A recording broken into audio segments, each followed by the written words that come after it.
A starship moving close to light speed would cross distances that once seemed impossible. From inside, the journey might feel calm. The stars ahead would shift, time outside would pass differently, and a destination light years away could appear within reach. But reaching it would be only half the problem. The ship would still carry enormous motion, and every second of delay would push it farther past the place it was meant to reach. Slowing down would demand almost as much energy as speeding up, while dust, radiation, navigation errors, and the moving target would make the final approach unforgiving. So tonight, the question is simple. Why would traveling at light speed make it almost impossible to stop?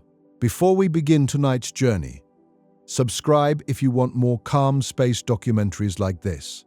Leave a like if you enjoy deep space mysteries. And here is a question. If you could reach another star but there was a chance you could never slow down, would you still go? Let me know in the comments. I will pin the most thoughtful answer. Tonight, you are watching the Just About Space channel, talking about why traveling at light speed would make it impossible to stop. The idea of light speed travel often begins with distance. The nearest stars are so far away that ordinary spacecraft would need thousands of years to reach them. And even the fastest machines ever built by humanity move almost motionless when compared with the scale between one star and another. If a journey is ever going to fit inside a human lifetime, the ship must move much faster than anything traveling through space today. Light seems to offer the obvious answer. It crosses nearly 300,000 kilometers every second, reaching the moon in a little more than 1 second and traveling from the sun to Earth in only a few minutes. At that speed, the distance to another star no longer appears endless. A world several light years away could, at least in the simplest picture, be reached in several years rather than across the rise and fall of entire civilizations. But a spacecraft is not light. Light can move at light speed because it has no rest mass. A starship would carry structure, engines, shielding, fuel, computers, air, water, and people. Every kilogram would have to be accelerated, and every increase in speed would require energy. At low velocities, that relationship feels familiar. Push a little longer, and the object moves a little faster. Add more power, and the speed continues to rise. Near light speed, this intuition begins to fail. The ship could continue gaining velocity, but each additional step would demand more energy than the step before it. Moving from half the speed of light to a higher fraction would be far harder than moving from rest to half light speed.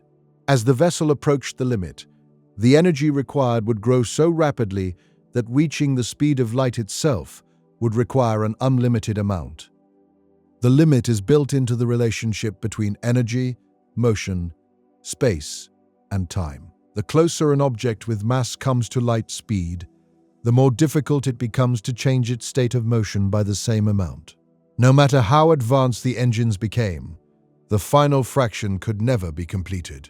The ship might reach 90% of light speed, then 99%, then an even greater fraction, but light would still move away from it at the same measured speed.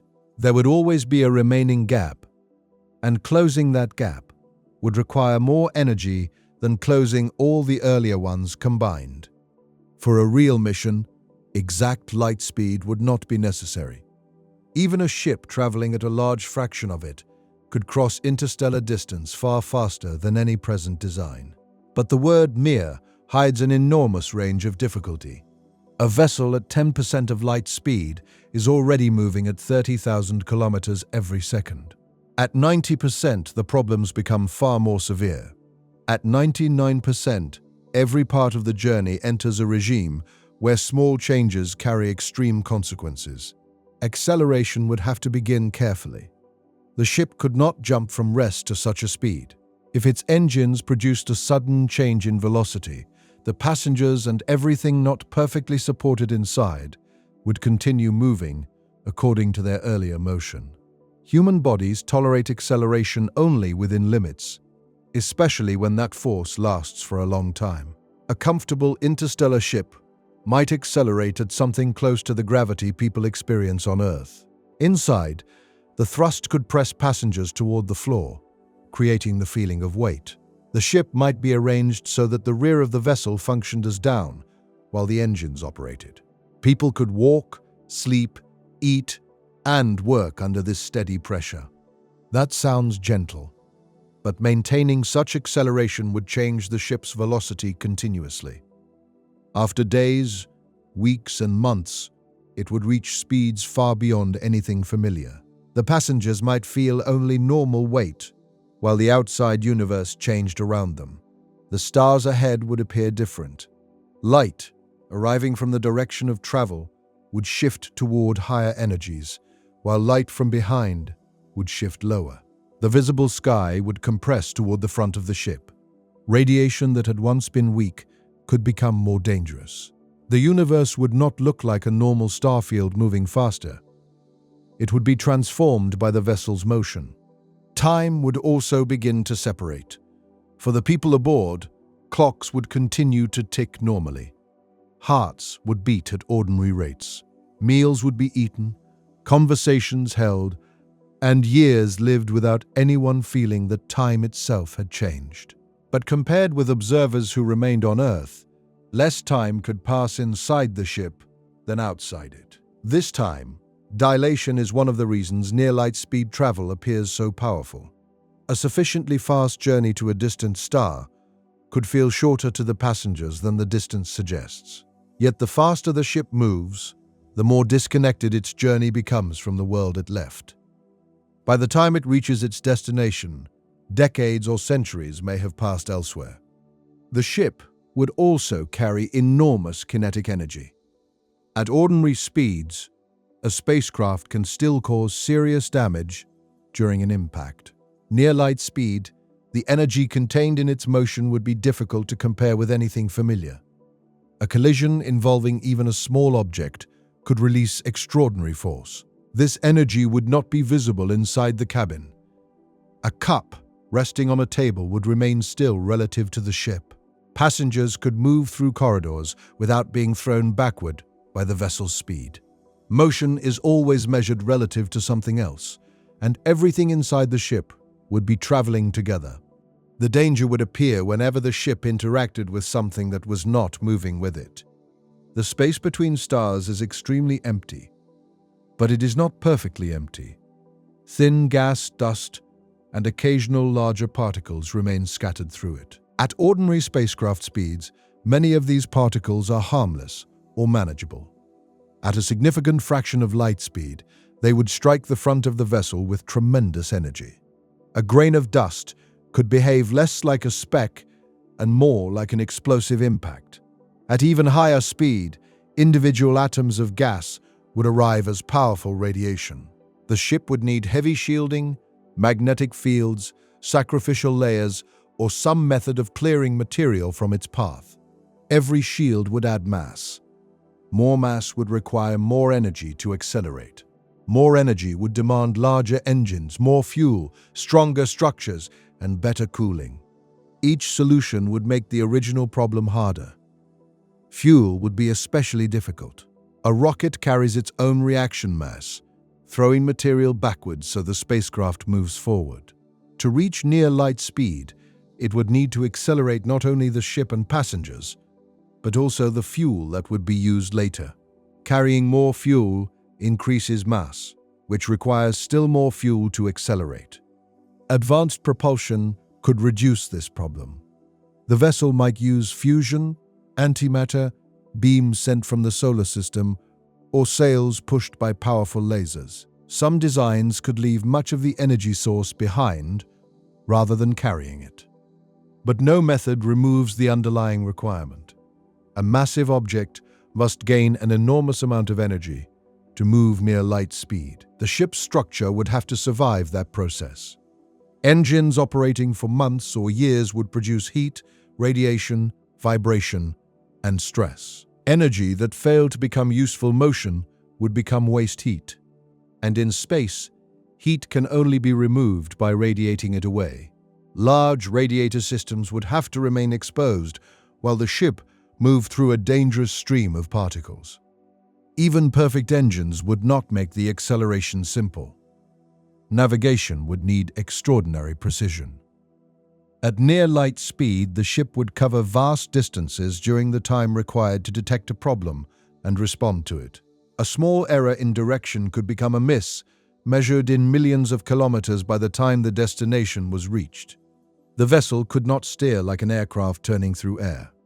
Changing direction would require changing velocity, and at such speed even a slight correction could demand enormous energy. The ship would need to know not merely where the target star appeared to be, but where it would be after years of travel. The target itself would not remain still. Stars move through the galaxy, planets orbit their stars, and the entire system would shift during the journey. The light used to observe the destination before departure would already be years old. The mission would be aimed not at the place seen in the sky, but at a future location calculated from incomplete knowledge. All of this would seem to make acceleration the central challenge. If humanity could build engines powerful enough, shields strong enough, and guidance precise enough, perhaps the rest of the mission would become possible. But this is where the most important misunderstanding begins. Speed is not something the ship uses only while crossing the empty distance. Once gained, it remains. Space does not provide a natural brake. There is no atmosphere to create drag, no road to press against, and no hidden resistance that gradually returns the vessel to rest. If the engines stopped after reaching near light speed, the ship would not slow down. It would continue with almost exactly the same velocity, crossing enormous distances in silence. Turning the engines off would save fuel, but it would not reduce the motion already created. This is easy to overlook because most movement on Earth ends by itself. A car slows when the engine stops because tires, bearings, and air remove energy. A boat loses speed through water. A thrown object falls, collides, or meets resistance. Human experience is filled with environments that absorb motion. Interstellar space does not behave that way. A starship traveling near light speed would continue until something changed its velocity. That change would require force applied over time, just as the original acceleration did. The vessel would need to spend energy again, not to move farther, but to remove the motion it had worked so hard to create. In the simplest mission, the ship might accelerate for part of the route, turn around, and fire its engines in the opposite direction for the remaining distance. During the second half, it would still travel toward the target, but its engines would push against that motion. The passengers might feel the same artificial gravity as before, though the ship's orientation would be reversed. This plan sounds balanced. The same strength used to speed up could be used to slow down. If acceleration occupied half the journey and deceleration occupied the other half, the ship might arrive with a manageable velocity. Yet the balance would have to be planned before departure. The ship could not wait until the target planet became visible and then decide to brake. At near light speed, the required stopping distance would be measured across a large part of the journey itself. A failure to begin slowing at the correct moment would not produce a slightly rough arrival. It could make arrival impossible. The ship might reach the right star while still moving too quickly to enter orbit, approach a planet, or remain anywhere in the system. It would pass through. The destination could appear ahead, grow brighter, and then move behind the ship before the crew had any practical chance to reach it. Years of travel could end with a brief encounter lasting only hours or days. The vessel might collect images and data, but without enough remaining energy or distance to reduce its speed, it would continue into deep space. This is the deeper problem hidden inside the dream of light-speed travel. The faster the ship becomes, the more difficult every later change becomes as well. Acceleration does not merely shorten the journey. It creates a second task of nearly equal scale that must be completed before the destination is reached. The engines that make the stars accessible must also be powerful enough to give up that speed. The fuel, shielding, guidance, and structure must survive both halves of the journey. Any system damage during acceleration still has to work when the ship begins braking, perhaps decades later and far beyond any possibility of repair from Earth.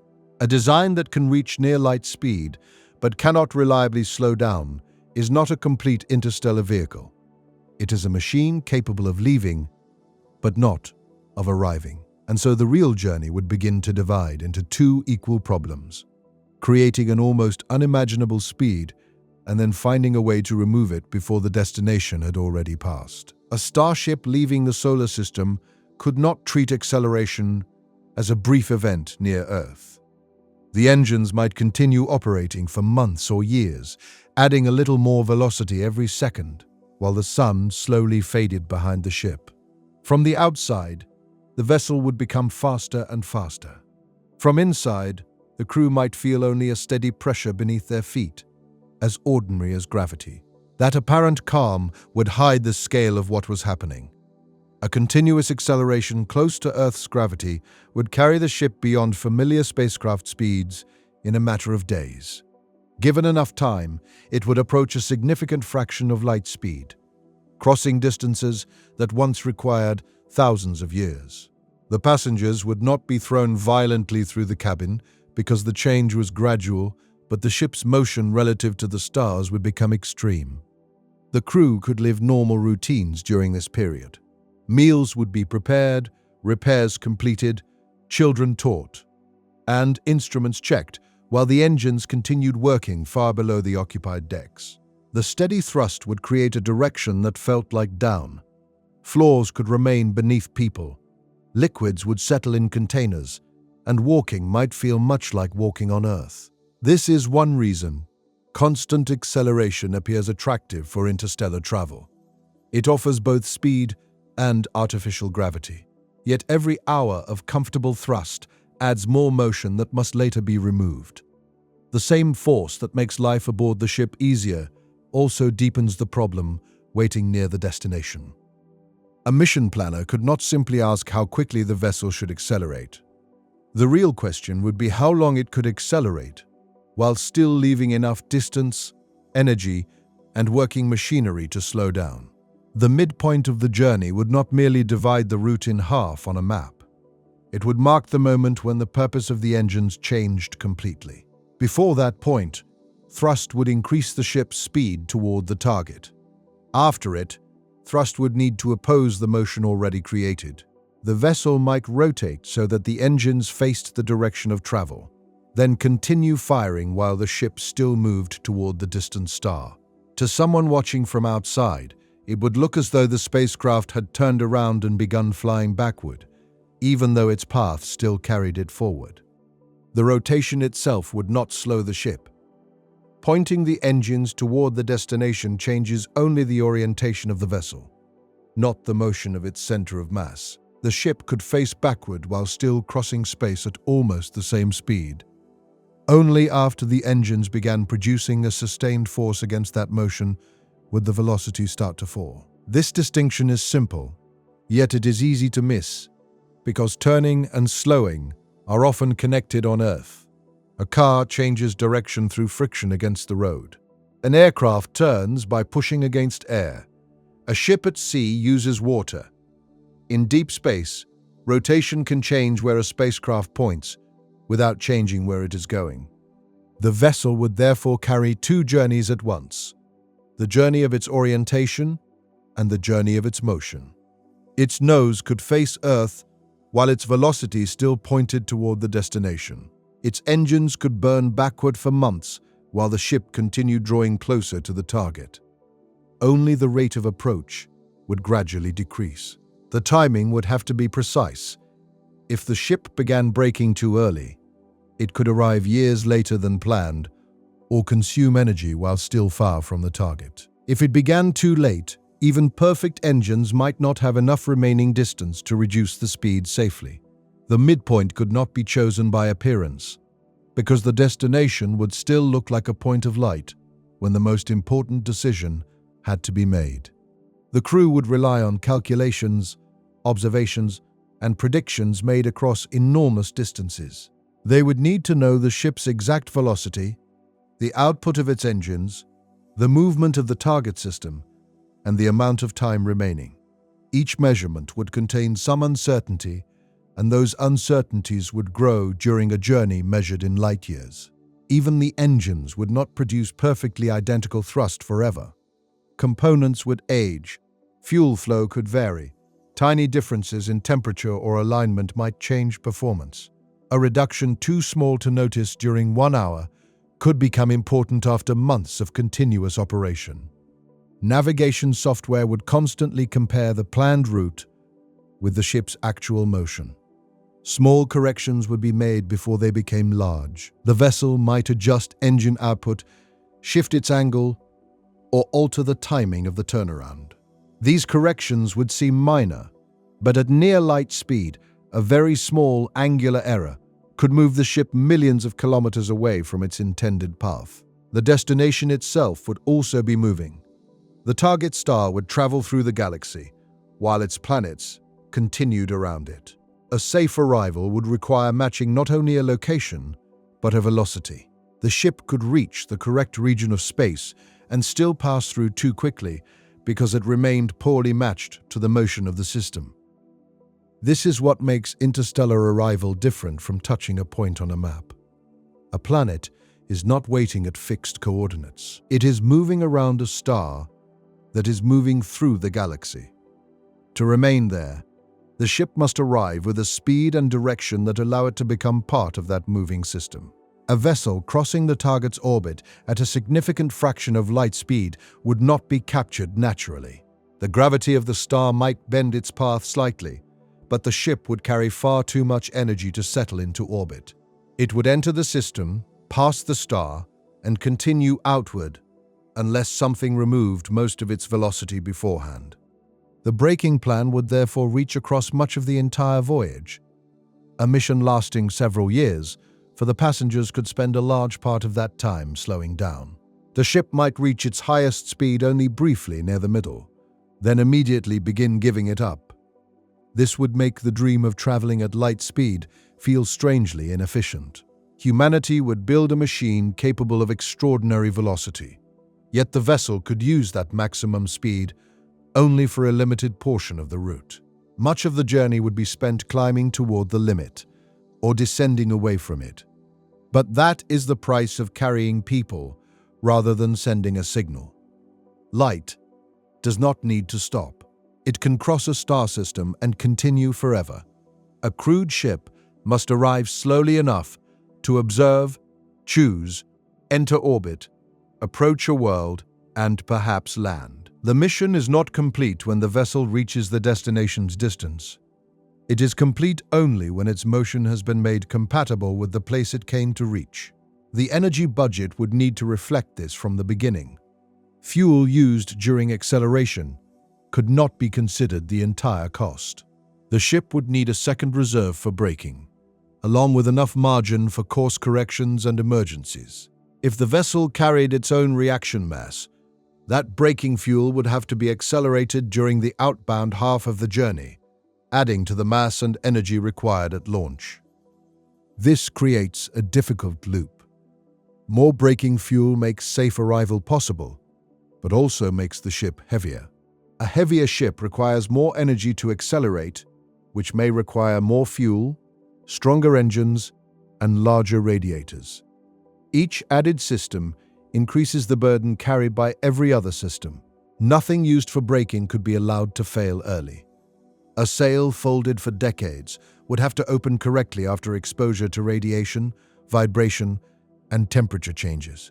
Magnetic coils would need to remain intact.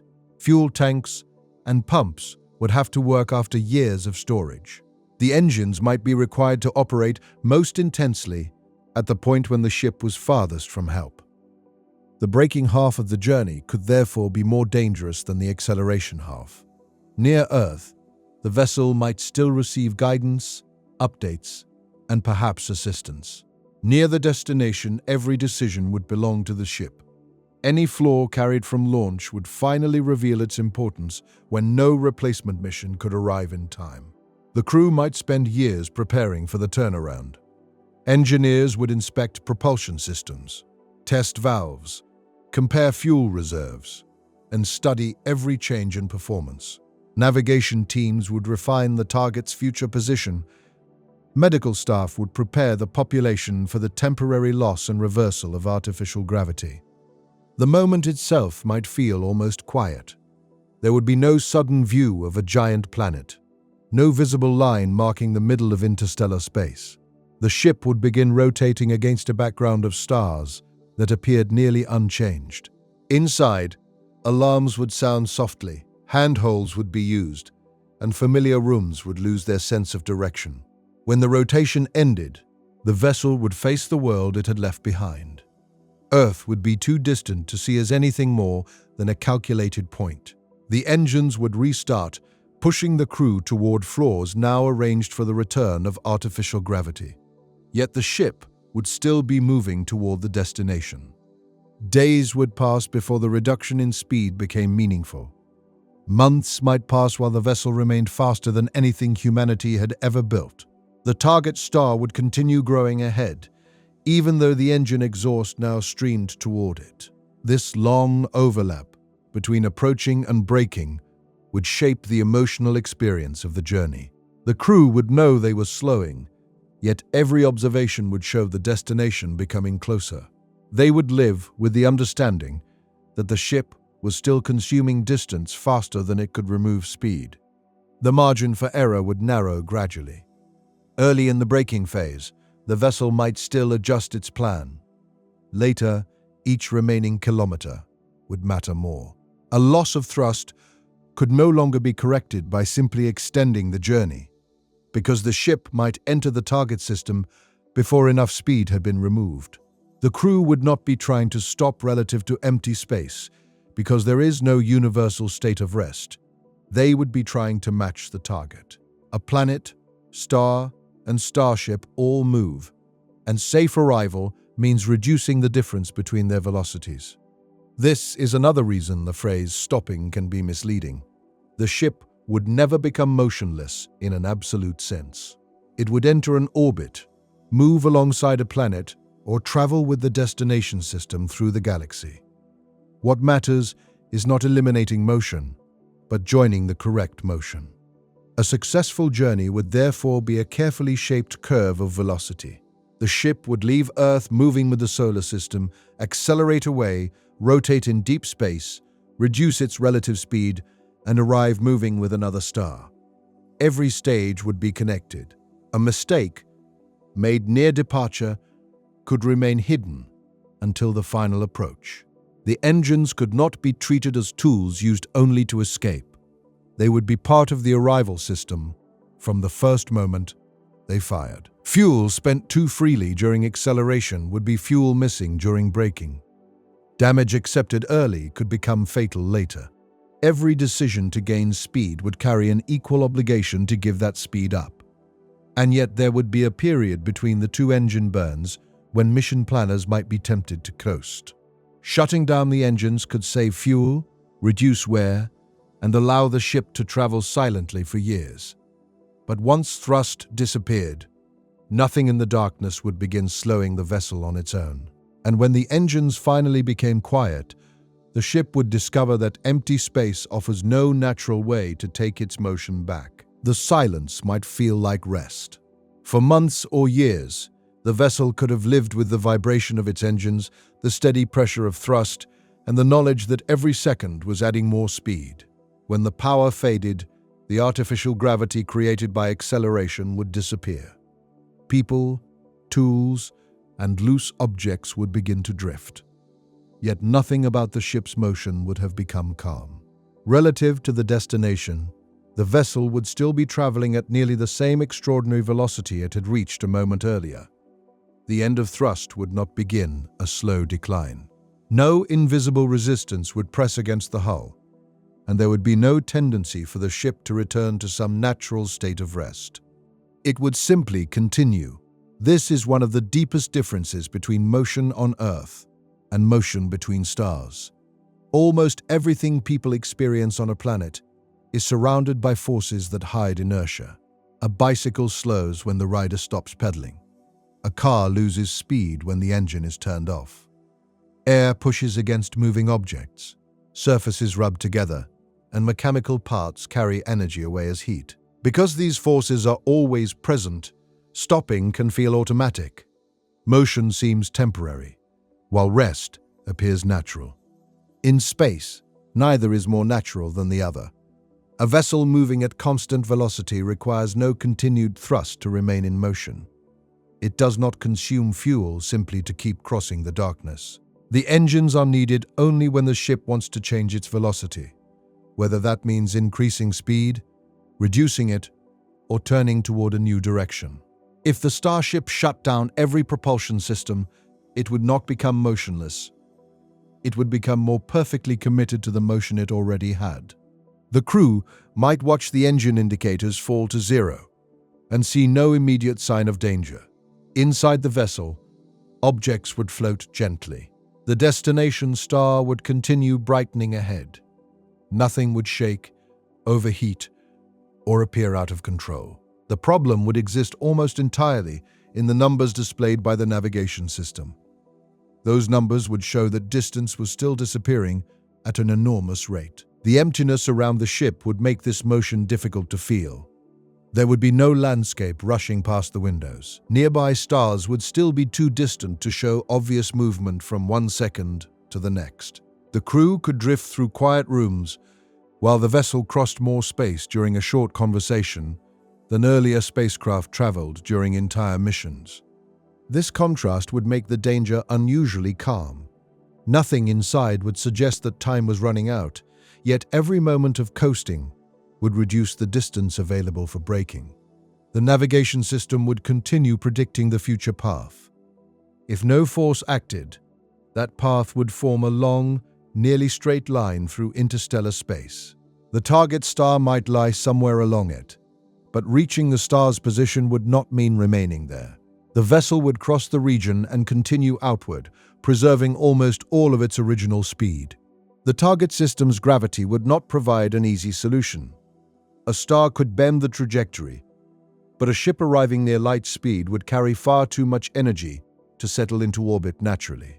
It would fall toward the star, gain still more speed, pass through the system, and climb away again, unless another process removed its motion. The absence of natural braking means that fuel is not consumed to preserve speed. It is consumed to escape it. This changes the meaning of an engine failure. On Earth, a failed engine usually causes a vehicle to slow.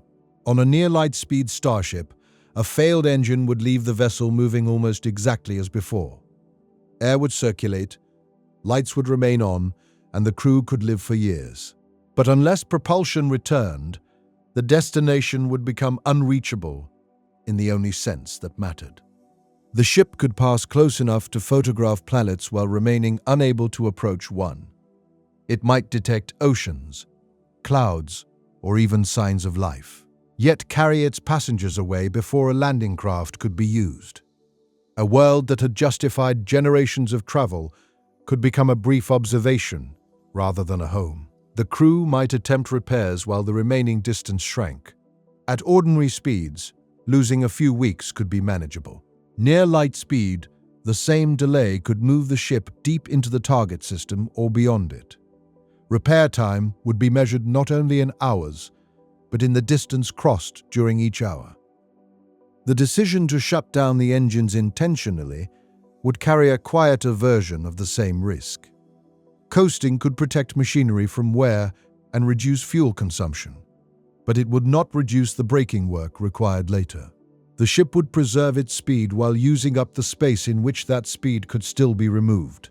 A mission could include a long coasting phase, but its timing would need to be planned with the same care as the powered phases.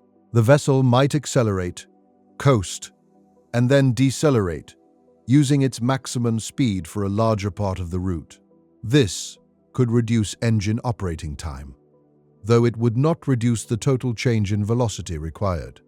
The ship still has to gain speed and later give it up.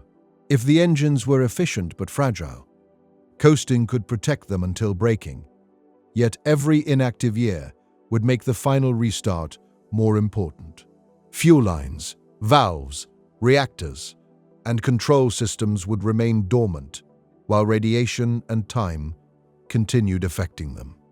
The machinery might be asked to return at full power after decades of silence, at the moment when failure could no longer be tolerated. Nothing used for braking could be allowed to fail early. A sail folded for decades would have to open correctly after long exposure to radiation and temperature changes. Magnetic coils would need to remain intact. Fuel tanks and pumps would have to work after years of storage. The engines might be required to operate most intensely when the ship was farthest from help. The braking half of the journey could therefore be more dangerous than the acceleration half. Near Earth, the vessel might still receive guidance and assistance. Near the destination, every decision would belong to the ship. Any flaw carried from launch would finally reveal its importance when no replacement mission could arrive in time. The crew might spend years preparing for the turnaround. Engineers would inspect propulsion systems, test valves, compare fuel reserves, and study every change in performance. Navigation teams would refine the target's future position. Medical staff would prepare the population for the temporary loss and reversal of artificial gravity. The moment itself might feel almost quiet. There would be no visible line marking the middle of interstellar space. The ship would begin rotating against a background of stars that appeared nearly unchanged. Inside, handholds would be used, and familiar rooms would slowly lose their sense of direction. When the rotation ended, the vessel would face the world it had left behind. Earth would be too distant to see as anything more than a calculated point. The engines would restart, pushing the crew toward floors now arranged for the return of artificial gravity. Yet, the ship would still be moving toward the destination. Days would pass before the reduction in speed became meaningful. Months might pass, while the vessel remained faster than anything humanity had ever built. The target star would continue growing ahead, even though the engine exhaust now streamed toward it. This long overlap between approaching and braking would shape the emotional experience of the journey. The crew would know they were slowing, yet every observation would show the destination becoming closer. They would live with the understanding that the ship was still consuming distance, faster than it could remove speed. The margin for error would narrow gradually. Early in the braking phase, the vessel might still adjust its plan. Later, each remaining kilometer would matter more. A loss of thrust could no longer be corrected by simply extending the journey, because the ship might enter the target system before enough speed had been removed. The crew would not be trying to stop relative to empty space, because there is no universal state of rest. They would be trying to match the target. A planet, star, and starship all move, and safe arrival means reducing the difference between their velocities. The word stopping is therefore slightly misleading. The ship would never become motionless in an absolute sense. It would enter an orbit, move alongside a planet, or travel with the destination system through the galaxy. What matters is not eliminating motion, but joining the correct motion. A successful journey would be a carefully shaped curve of velocity. The vessel would leave Earth moving with the solar system, accelerate away, rotate in deep space, reduce its relative speed, and arrive moving with another star. Every stage would be connected. A mistake made near departure could remain hidden until the final approach. The engines could not be treated as tools used only to escape. They would be part of the arrival system from the first moment they fired. Fuel spent too freely during acceleration would be fuel missing during braking. Damage accepted early could become fatal later. Every decision to gain speed would carry an equal obligation to give that speed up. The crew would need to think about velocity as something carried by the entire mass of the vessel. The hull, water, fuel, shielding, people, and every object aboard would share the same forward motion. There would be no separate component that could be disconnected to release the speed. A ship cannot drop velocity behind it like an empty fuel tank. It can only exchange momentum with something else. A rocket does this by throwing reaction mass in the opposite direction. A sail exchanges momentum with light. A magnetic system pushes against charged particles. Gravity can redirect a path by exchanging energy with moving planets or stars. Every method requires an interaction, and every interaction has limits. The emptier the space, the fewer natural things there are to push against. This is helpful during the cruise because it allows the ship to preserve its velocity. It is dangerous during arrival because the ship must bring its own means of changing that velocity. To slow a heavy vessel, the engines might eject material forward at enormous speed, creating a force that pushes the ship backward relative to its motion. The faster the exhaust, the less mass would be needed, but producing extremely fast exhaust would require enormous energy. If the braking fuel had been carried from Earth, it would have spent the entire trip moving with the ship. Energy was used to accelerate fuel, whose only purpose was to help undo that acceleration later. The vessel would carry part of its future brake as cargo across every kilometer. This can seem wasteful, but there may be no alternative for a destination without infrastructure. The cost of arrival must be paid before departure. This could make an engine failure feel strangely different from other disasters. The ship would remain pressurized. People would still be alive. There might be no explosion, no immediate injury, and no visible damage outside the windows. Yet the mission's purpose could already be lost. It would arrive nowhere because it could remain nowhere. That possibility would shape the psychology of the crew long before any failure occurred. The engines would not be seen merely as machines driving the ship forward. They would be the only systems capable of turning travel into arrival. Their silence during coasting might be peaceful, but it would also remind everyone that the vessel was relying on their future return. Eventually, the planned breaking point would approach. The target star would still appear distant, perhaps only slightly brighter than before. Yet the navigation system would show that the remaining space was no longer generous. The ship had crossed the point where coasting was safe. The engines could not simply restart in their original orientation. If they pushed from behind, they would add even more speed. The vessel first had to turn, placing its engines toward the direction it was traveling, so that their thrust could oppose the motion. And that would introduce the next quiet difficulty. A starship can turn its body in deep space without turning the path it is already following. The distinction would become clear as soon as the vessel began preparing for its reversal. For years, the ship may have traveled with its engines behind the inhabited sections, pushing everything toward the destination. Its long axis would point along the direction of motion, with shielding concentrated at the front and exhaust extending into the darkness behind it. To begin braking, that arrangement would have to change. The ship would need to rotate until its engines faced forward. From inside, this might sound like a simple maneuver. Space offers no air resistance, and even an enormous structure can be turned with relatively small forces if those forces are applied carefully for long enough. Control thrusters, internal flywheels, or smaller engines placed around the hull could begin rotating the vessel without using the main drive. But rotating the ship would not rotate its velocity. While the nose moved across the stars, the center of the vessel would continue along almost exactly the same line. The ship could turn sideways, backward, or through a complete circle and still travel toward the destination at nearly the same speed. Orientation describes where the structure points. Velocity describes how the structure moves. In empty space, the two can be almost completely independent. This would produce one of the strangest moments of the journey. The ship could reach the end of its turn and face the distant solar system while continuing to race toward another star.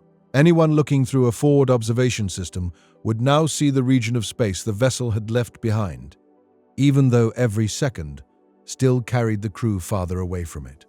The motion would remain invisible inside. There would be no sensation of flying backward, because the passengers, walls, air, and equipment all shared the same velocity. Only the changing star field and the navigation displays would reveal that the ship's body had reversed, while its path had not. The maneuver itself would take time. A near-light-speed vessel capable of carrying people would probably be large, perhaps containing rotating habitats, radiators, fuel tanks, agricultural sections, shielding, and long structural supports. Turning such a machine too quickly could place dangerous stress on parts that had been designed mainly for forces along the ship's length. A gentle rotation might begin days or weeks before the planned braking burn. Small thrusters would produce a torque, gradually changing the direction in which the ship pointed. The outer sections would move along broad circular paths around the center of mass, while instruments continuously measured vibration and alignment. The ship's mass would not be distributed perfectly.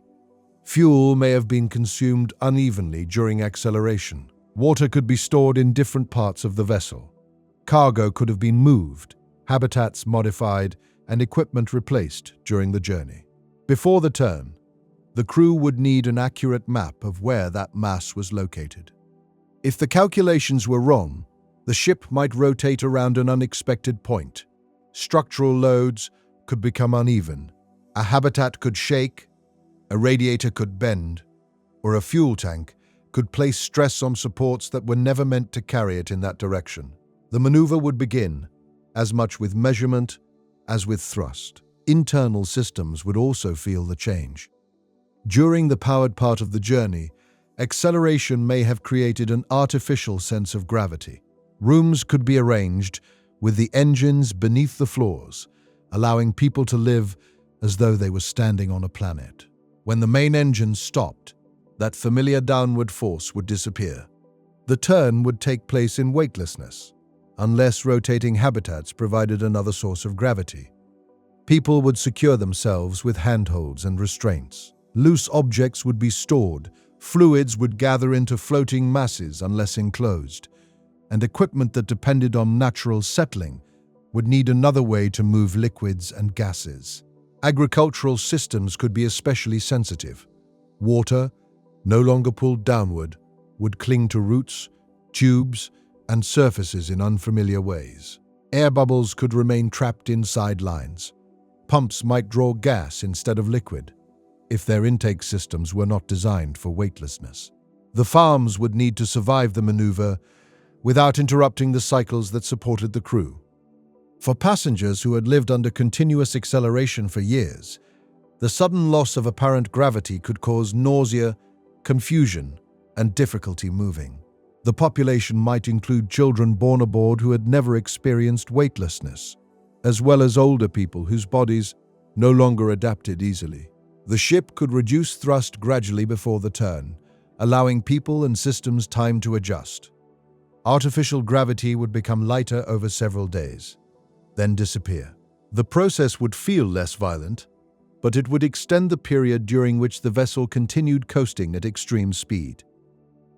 That time would need to be included in the braking plan. The turnaround could not be treated as a pause between acceleration and deceleration. Every hour spent rotating was another hour moving toward the target without losing meaningful velocity. This would place pressure on the maneuver without allowing it to become rushed. Turning too slowly would consume braking distance. Turning too quickly could damage the ship. The safe solution would have to be calculated long before the vessel reached the point where slowing became urgent. The outer shielding would create another problem. During most of the journey, the strongest protection would face the direction of travel. At near light speed, even sparse interstellar material could strike with enormous energy, so the front of the vessel might carry thick sacrificial layers, active magnetic fields, or particles projected ahead. As the ship rotated, that shield would no longer point directly into the incoming stream. For part of the maneuver, the side of the vessel could face the direction of motion. Areas designed for lower exposure would suddenly become vulnerable to dust and gas arriving at extreme speed. The vessel would pass through this temporary state with fewer margins than usual, Its main engines would be inactive. Some radiators might be closed. Artificial gravity could be gone. Shielding would be less ideally aligned. The ship would remain safe only because each condition was expected to last for a limited time. If the rotation system failed halfway through, the vessel could be left pointing sideways, with its engines unable to brake effectively and its protective shield no longer facing forward. Backup thrusters would need to complete the turn or return the ship to its earlier orientation before the remaining distance became too small. The stars would move across the observation displays at a controlled rate. The destination would slide away from the forward view, cross the side of the ship, and disappear behind it. The old direction of Earth would gradually take its place. That view could carry emotional weight. The crew might have spent years watching the destination grow brighter, treating it as the fixed point around which the mission was built. During the turn, they would deliberately face away from it even as they continued approaching. The action could feel like retreat, though it was the only way to arrive.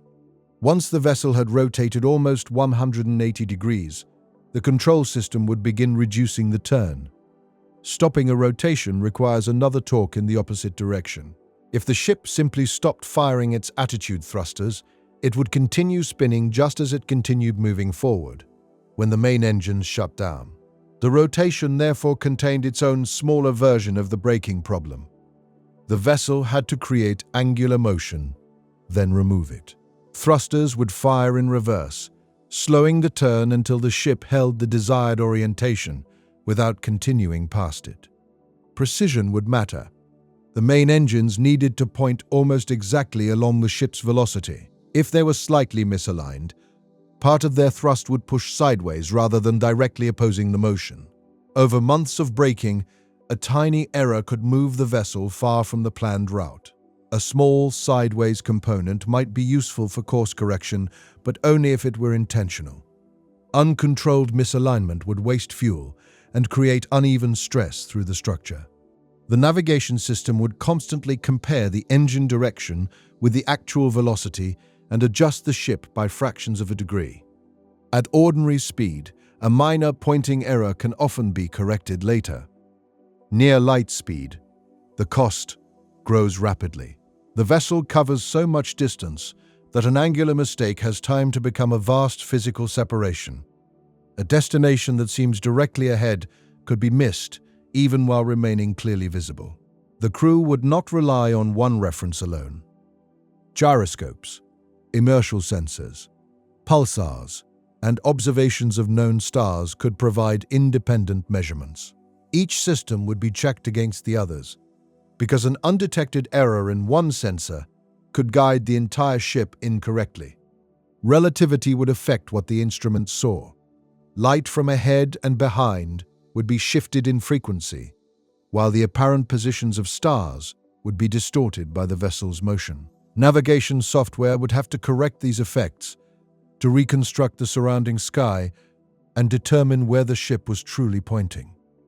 Once alignment was confirmed, the main engines could prepare to restart. The braking burn might begin gently. Fuel lines would open. Reactors would increase output. Magnetic fields would strengthen.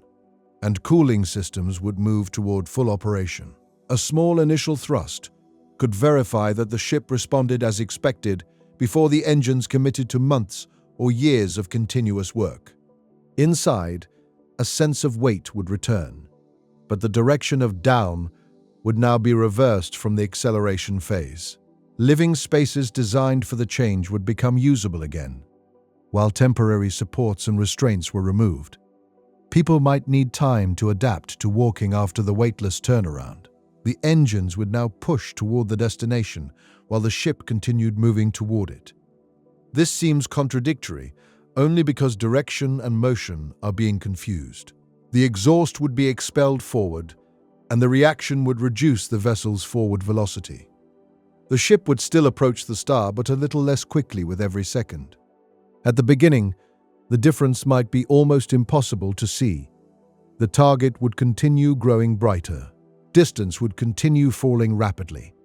The crew might feel a steady force under their feet.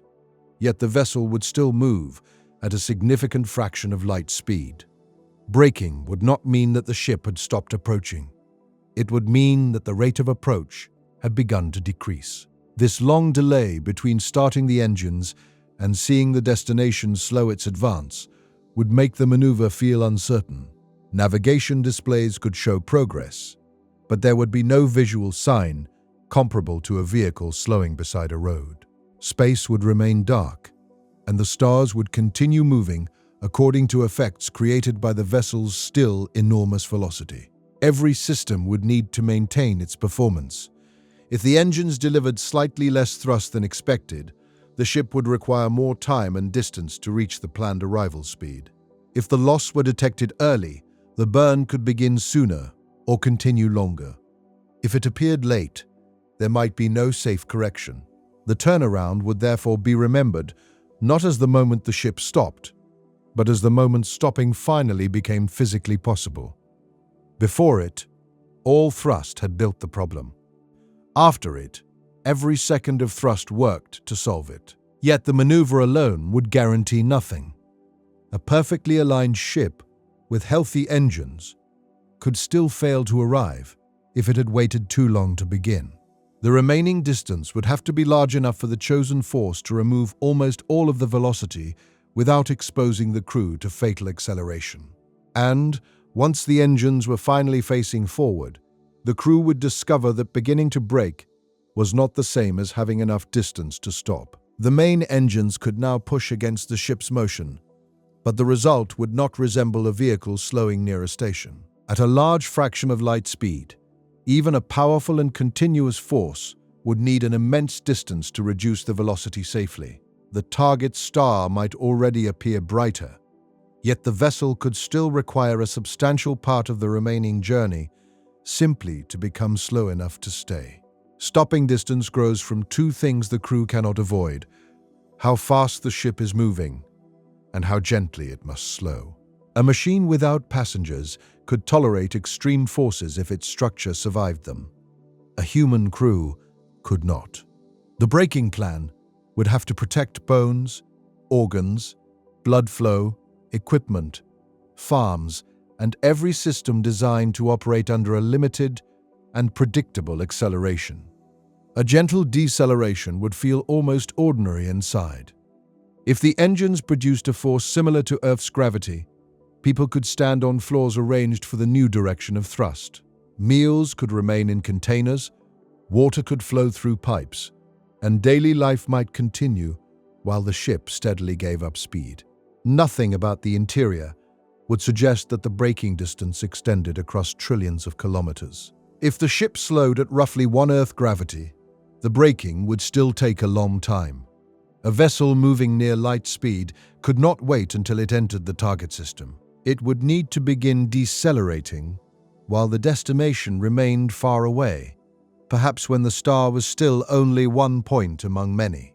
The most important arrival maneuver would begin long before anything resembling arrival was visible. The required distance would depend strongly on the chosen acceleration. A stronger braking force could reduce the distance, but it would press harder on the passengers and structure. A weaker force would be more comfortable, yet it would need more time and more space. The crew could not improve one side of the problem without making the other more demanding. Short, intense braking might seem attractive during an emergency.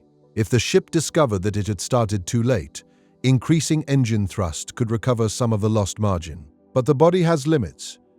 Sustained forces several times stronger than Earth's gravity would make movement difficult, strain the cardiovascular system, and place vulnerable passengers in danger. Higher forces could quickly become fatal. The vessel itself would also carry limits. Fuel tanks, habitat supports, rotating sections, radiators, and long structural elements would all be loaded in the opposite direction from the acceleration phase. A ship strong enough to survive ordinary thrust might still be damaged if the engines were pushed beyond their planned output for months. Every emergency reserve would therefore be finite. The engines might be capable of greater thrust, but only for a limited period. Cooling systems could become overwhelmed, Fuel pumps could wear faster. Reactor temperatures might rise. The crew could trade structural life and safety margin for stopping distance, but it could not create unlimited space after that space had already been crossed. This is why the breaking point would be chosen with enormous caution. Mission planners would include generous margins for uncertainty, engine wear, navigation corrections, and unexpected conditions near the destination. They would prefer to begin early and arrive slightly later, rather than discover that the ship had preserved too much speed for too long. Beginning early would create its own costs. The vessel would spend more time under thrust, use more energy, and place additional wear on propulsion systems. If the target's position estimate changed, the crew might need to adjust the braking path while already committed to it. A cautious plan protects against one danger by increasing exposure to others. The destination would not simply lie at the end of a straight measuring line.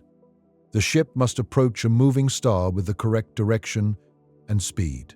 If it began braking too early along the wrong prediction, it could become slow enough to stay, but arrive far from the place where the system had moved. If it delayed until the target's motion became clearer, it might no longer have enough distance. Observations made during the journey would continuously refine the plan. The ship could measure the target star's position, proper motion, planets, and surrounding dust more accurately as it came closer. Yet information gathered late would be the most precise at the moment when the vessel had the least freedom to respond. A newly discovered planet could tempt the crew to alter course. A known world might show signs of a dangerous atmosphere. The target star could be more active than expected. These discoveries would matter enormously. But near the end of a relativistic journey, even a small change of destination could require a large change in velocity. The braking path would therefore become a commitment made before full knowledge was available.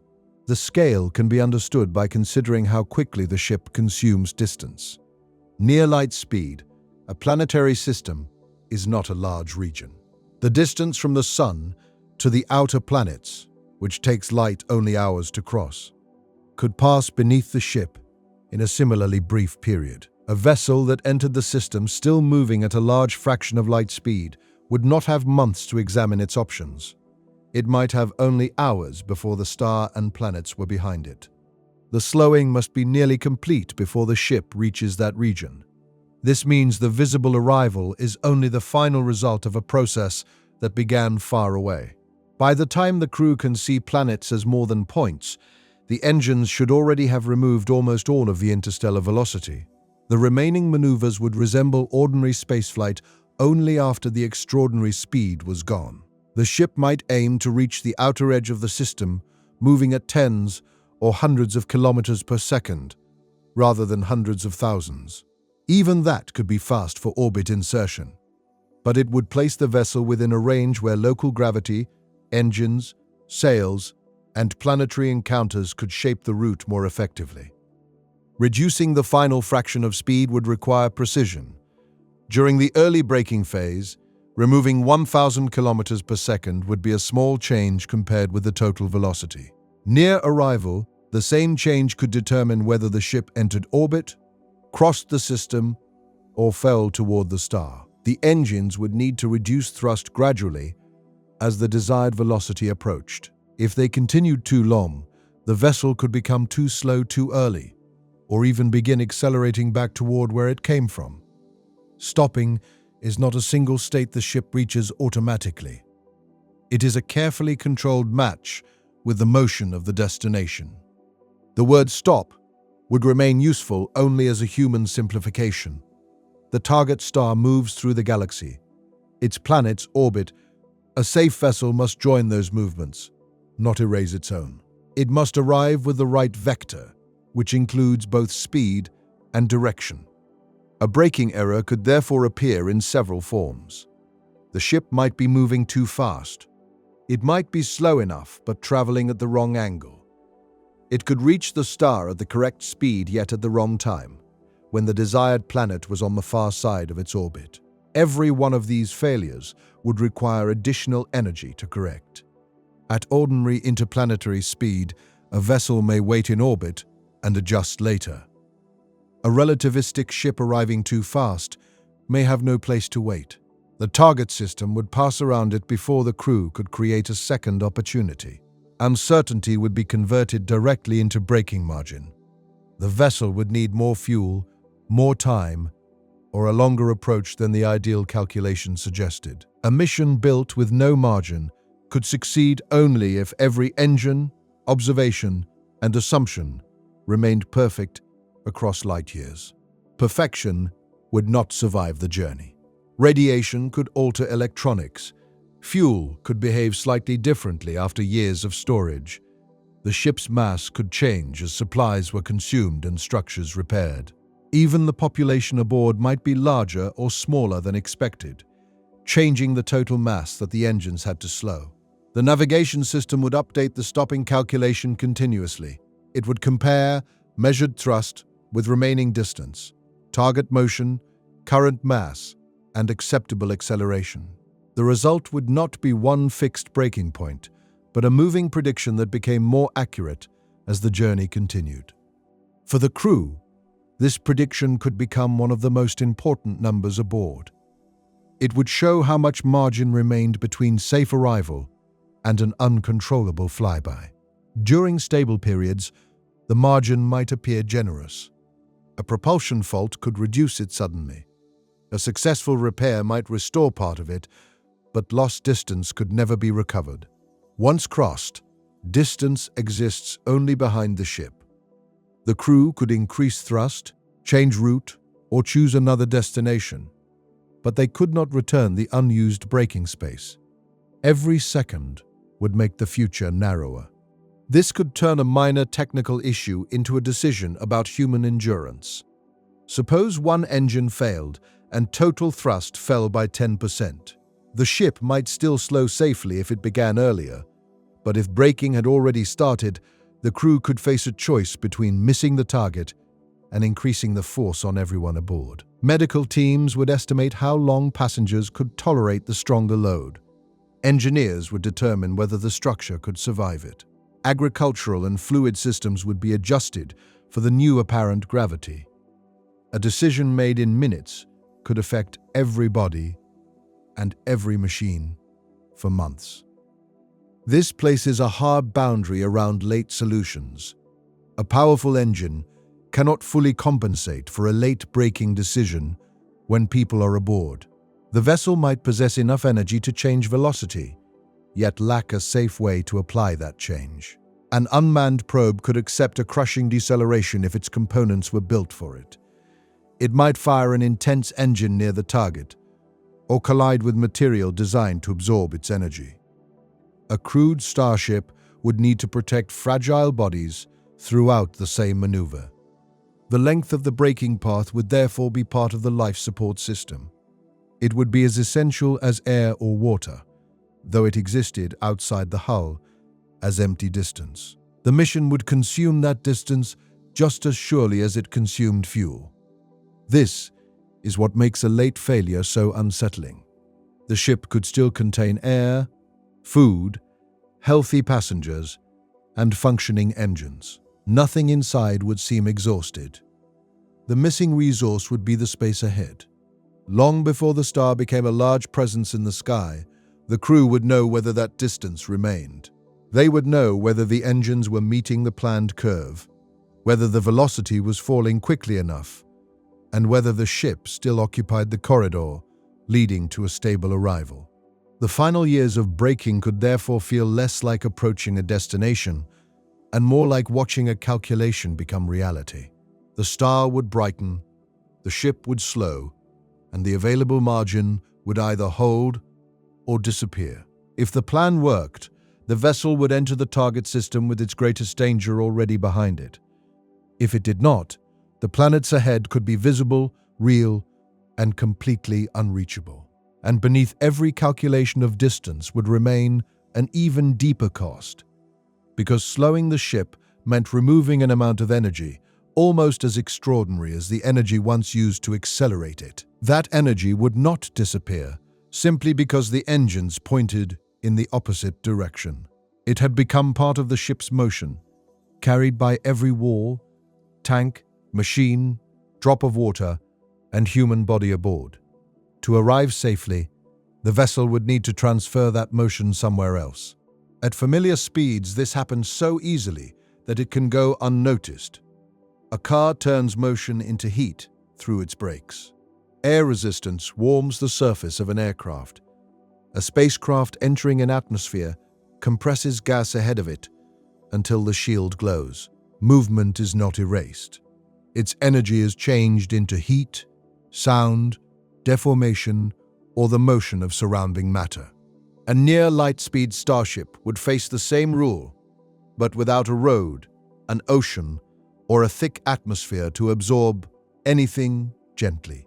A rocket would slow the vessel by throwing material forward. During acceleration, exhaust is expelled behind the ship, pushing it toward the destination. During braking, the ship turns around and ejects exhaust in the direction it is traveling. The reaction pushes the vessel the other way, reducing its forward velocity. The faster and heavier the ship, the more momentum must be exchanged before its motion can match the target system. For an ordinary spacecraft, changing velocity already demands a large share of the vehicle's mass in propellant. At a significant fraction of light speed, conventional chemical rockets would be almost useless. Their exhaust moves far too slowly compared with the speed the vessel must lose. More powerful systems might use fusion. Light atomic nuclei could be joined together, releasing energy that drives an extremely fast stream of exhaust. Fusion would be far more capable than chemical fuel. But a heavy crewed ship would still require an enormous supply of energy and reaction mass. Antimatter could release more energy from a smaller quantity of fuel. In principle, it might power propulsion strong enough for relativistic travel. In practice, it would be difficult to create, store, and control. A containment failure could damage the ship, while the engine would need to direct intense radiation without destroying itself. A propulsion system based mostly on light would avoid carrying large amounts of ordinary reaction mass. Photons carry momentum, so a powerful beam aimed forward could push the vessel backward. But light produces only a small thrust for the energy used. Slowing a massive ship this way would require an extraordinary power source operating for a very long time. Every method would create waste heat. In space, heat cannot be carried away by surrounding air or water. It can move through the vessel, but eventually it must leave as radiation. Large panels would release infrared energy into the darkness, glowing at wavelengths the human eye could not see. The braking engines could produce heat faster than the radiators were able to remove it. If thrust rose too high, temperatures would increase inside reactors, magnets, electronics, fuel systems, and structural supports. Cooling fluid could boil. Materials could weaken. Instruments could lose accuracy. The passengers might be capable of surviving stronger deceleration. Yet the ship itself could still be limited by how quickly it cooled. Radiators would therefore shape the whole design. They might extend far from the protected hull on delicate structures, providing a wide surface from which heat could escape. But their size would add mass, and more mass would require more energy to accelerate and later slow. The panels would also need protection from dust and radiation, without being enclosed so heavily that they could no longer release heat. Some of the waste heat could be stored temporarily. Large tanks of material might absorb energy by warming, melting, or changing phase. This could allow periods of stronger braking followed by quieter intervals while the ship cooled, yet storage would only delay the problem. Before the journey ended, that heat would still need to leave. The vessel might convert part of the braking process into electricity. Magnetic systems could recover energy and feed it into batteries, life support, or other machinery. But the total amount would be far greater than the ship could use. Once storage systems were full, the remaining energy would still have to be sent away. The ship might beam some of it into space as light or fast particles. In that sense, braking would become a controlled act of disposal. The vessel would exchange its motion for exhaust, radiation, and heat, directing each away from the crew as carefully as possible. This is why the braking system might dominate the entire starship.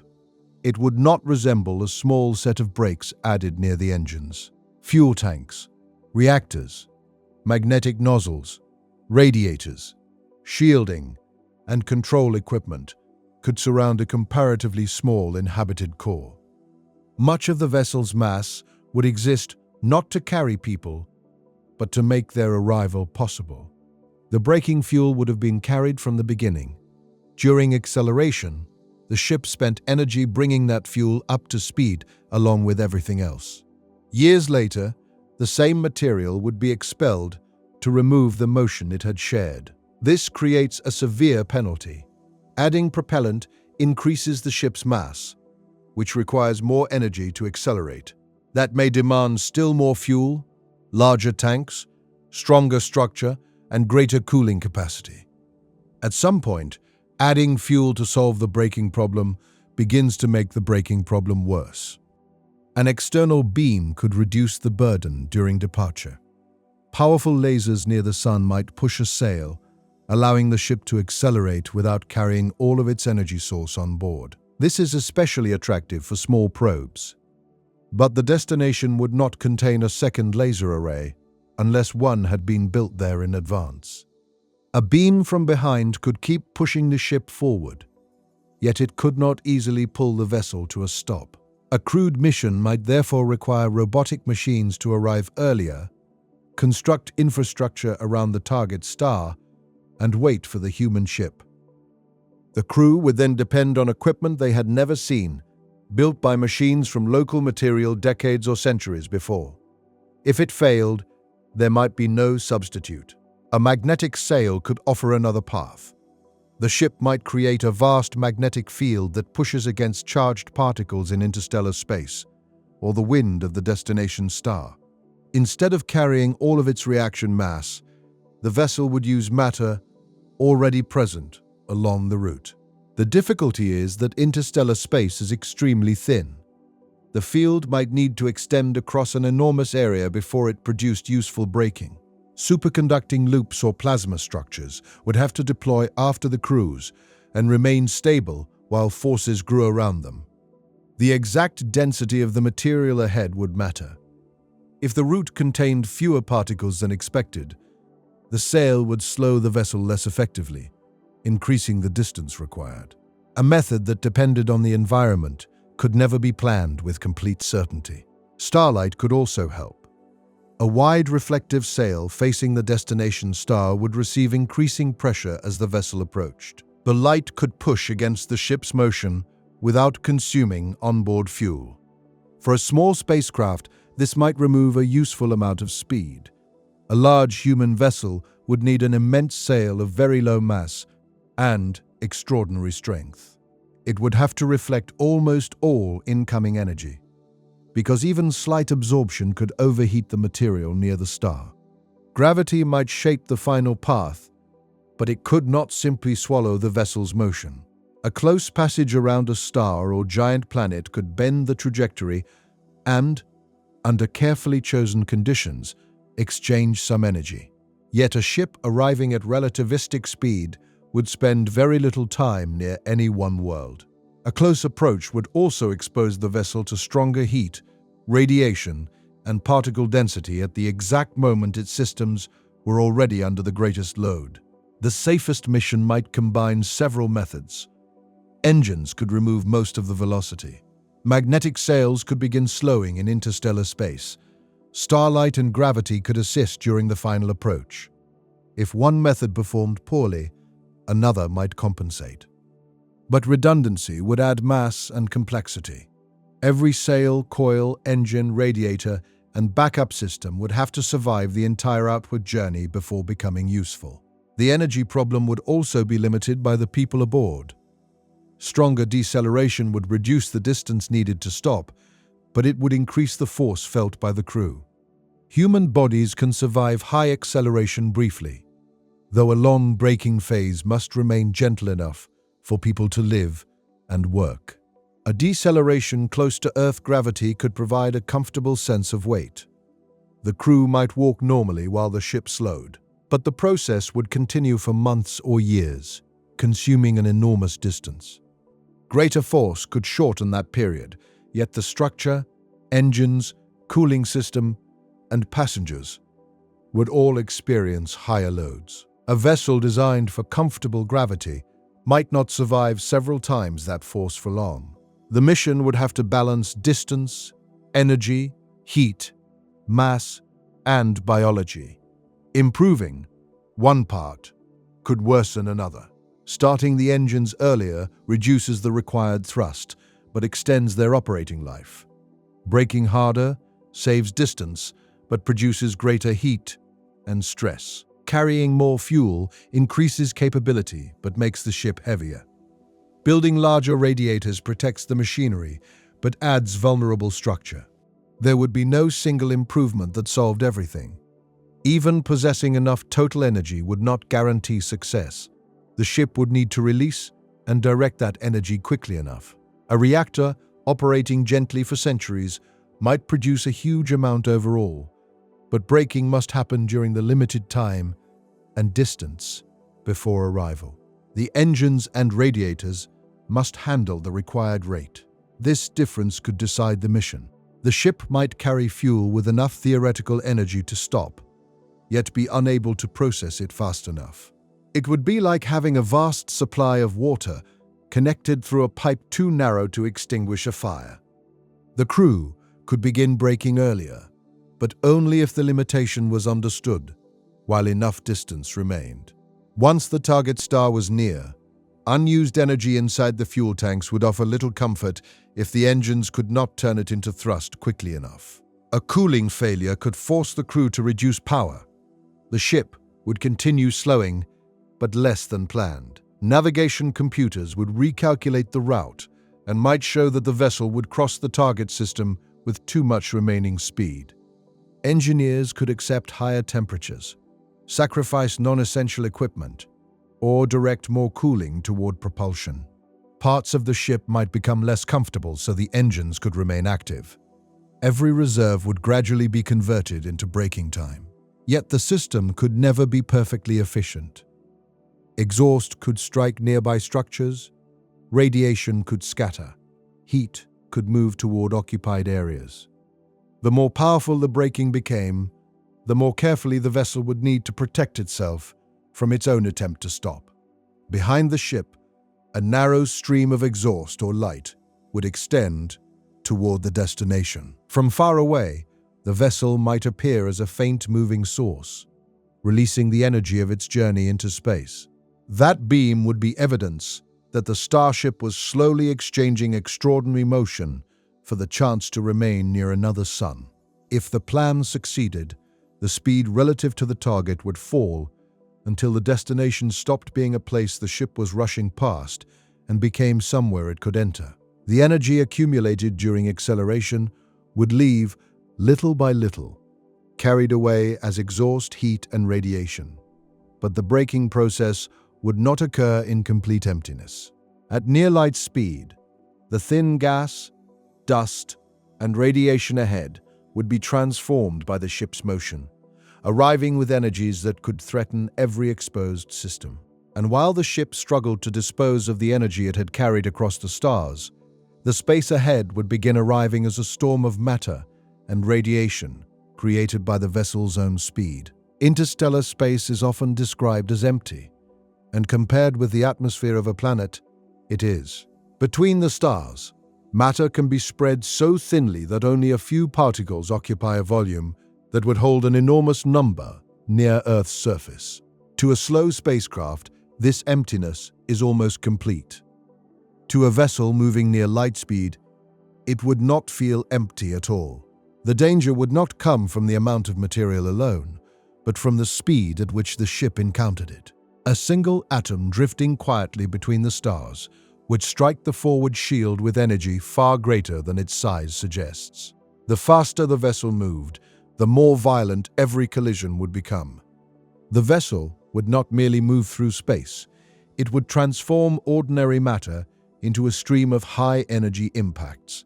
This effect would be strongest at the front of the ship. Light from ahead would shift toward higher energies, while radiation from behind would shift lower. The visible sky would be compressed toward the direction of travel. Harmless light could become ultraviolet or X-rays simply because the vessel was moving so quickly toward it. The forward shield would therefore carry several responsibilities at once. It would need to absorb or deflect gas, survive dust impacts, reduce radiation, and protect the structures behind it from secondary particles created during collisions. A thick wall of ordinary material could stop some of this energy, but heavy shielding would add mass. Every added layer would have required more acceleration at departure and more braking near the destination. The ship could not solve the problem by placing an unlimited mountain of metal in front of the crew. Dense material could also create new dangers.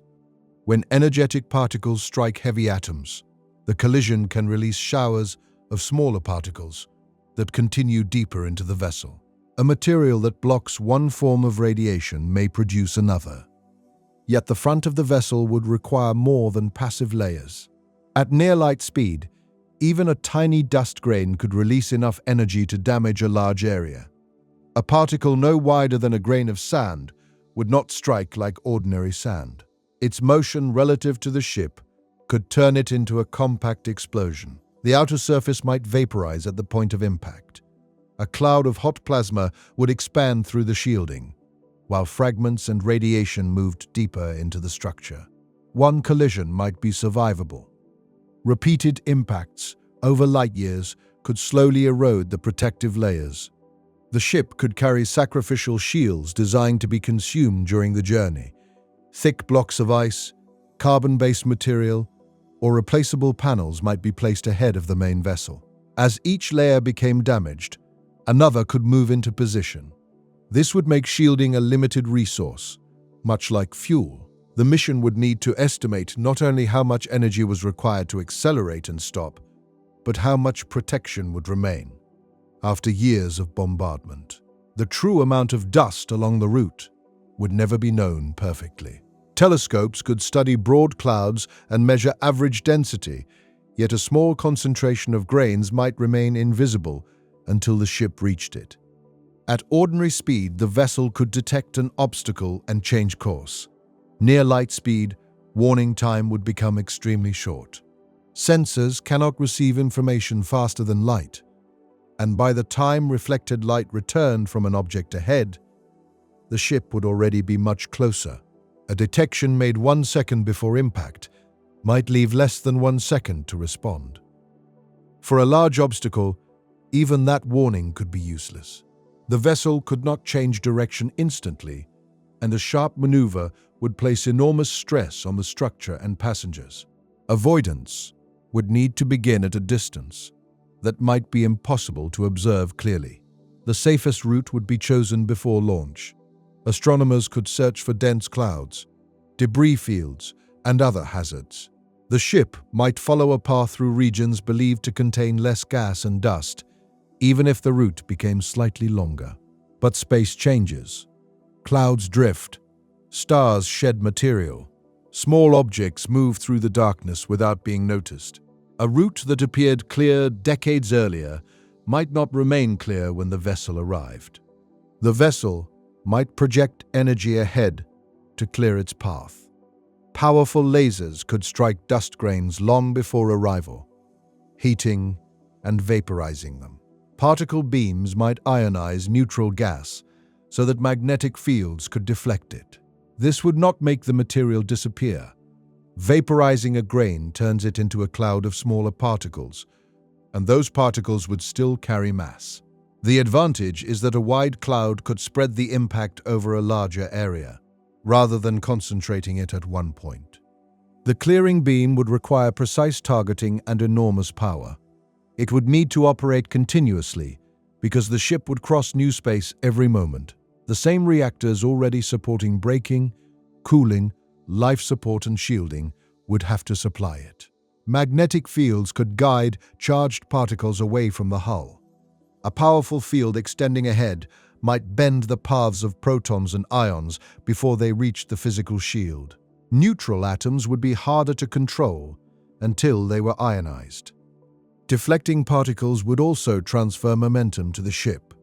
At high speed, this could produce a small amount of braking, but it would create heat and forces in the magnetic coils. The crew would live far behind these systems, separated from the forward shield by distance, storage, machinery, and perhaps entire unoccupied sections. The vessel might resemble a long needle, with the inhabited core hidden deep behind a narrow protected front. A small frontal area would reduce the amount of matter encountered. Wide habitats, radiators, and sails could remain folded or aligned behind the shield during the highest speed phase. But braking would complicate this arrangement. After turning around, the engines would face the direction of travel. The side of the ship that had once been the rear would now become exposed to the incoming stream. A vessel protected only at its original front could become vulnerable during deceleration. It would need shielding at both ends, movable protective structures, or a layout that allowed the braking engines to operate without leaving the occupied sections exposed. The target system would make the environment denser. As the starship approached another sun, it would encounter stronger stellar wind, more dust, and possibly material left by comets, asteroids, and planetary collisions. Braking would reduce the violence of each impact, but the ship might still be moving extremely fast when it reached the outer system. The amount of matter could rise while the energy of each collision remained dangerous. The crew could not assume that the emptiness continued all the way to the planet. A system with many worlds might contain rings, dust belts, comet trails, and small bodies too dark to have been seen from Earth. A safer route might approach from above or below the main plane of the planets, avoiding the densest belts. This could make the path longer or complicate the final orbit, but a direct route through a crowded system could be far more dangerous. The star itself could produce sudden changes. Flares and eruptions might send energetic particles outward. A star observed as quiet from Earth could become active during the years of travel. At relativistic velocity, radiation arriving from ahead would be shifted to higher energies. The ship's motion and the star's activity would combine, creating conditions more severe than either alone. The vessel might need to adjust its final approach around the star's behavior. Instruments would watch for active regions and particle storms, but every observation would still show the star as it had been earlier, because light requires time to cross the remaining distance. Far away, the ship would have time but little detail. Close to the star, it would have detail but little time. The faster it moved, the narrower this useful region would become. Radiation could also damage the ship indirectly. Electronics might fail or produce false readings. Sensors could become noisy. Memory systems could suffer errors. Navigation computers would need layers of redundancy and constant correction. A single corrupted number might not be dangerous, but navigation depends on countless measurements combined over time. Small errors in star positions, engine output, or timing could slowly move the vessel away from its intended path without causing an obvious failure. The ship would compare several independent systems: optical telescopes, radar, pulsars, inertial sensors, and observations of the destination could check one another. Human crews might review the largest decisions, though the amount of data would be too great for people to control every detail. The forward storm would therefore threaten not only the hull, but the ship's understanding of where it was.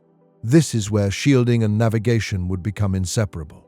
A damaged sensor changes the route.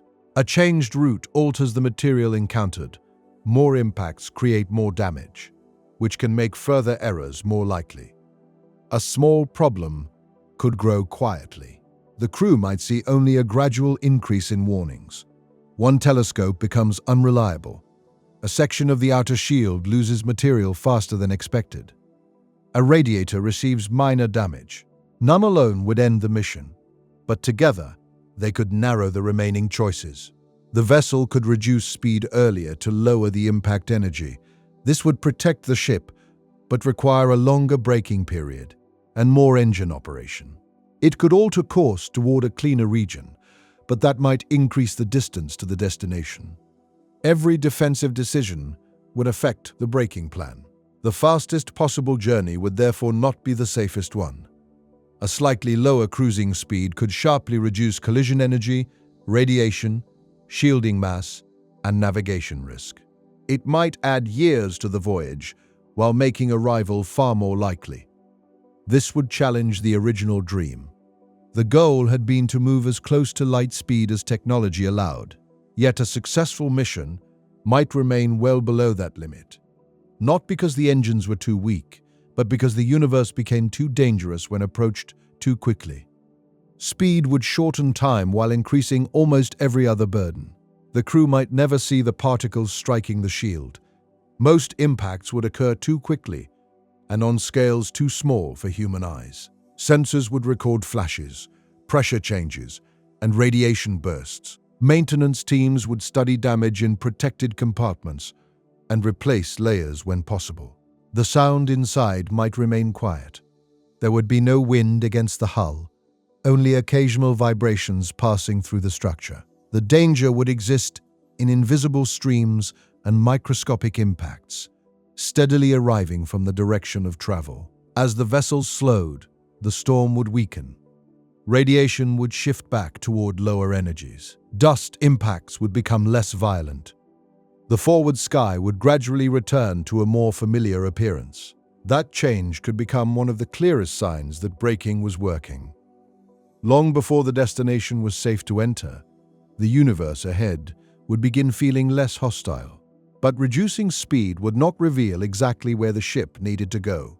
The target star would be moving, its planets would continue around it, and every observation available to the crew would still be an image of the past. After surviving the storm created by its own velocity, the starship would still need to aim for a destination that had never remained still long enough to wait for it.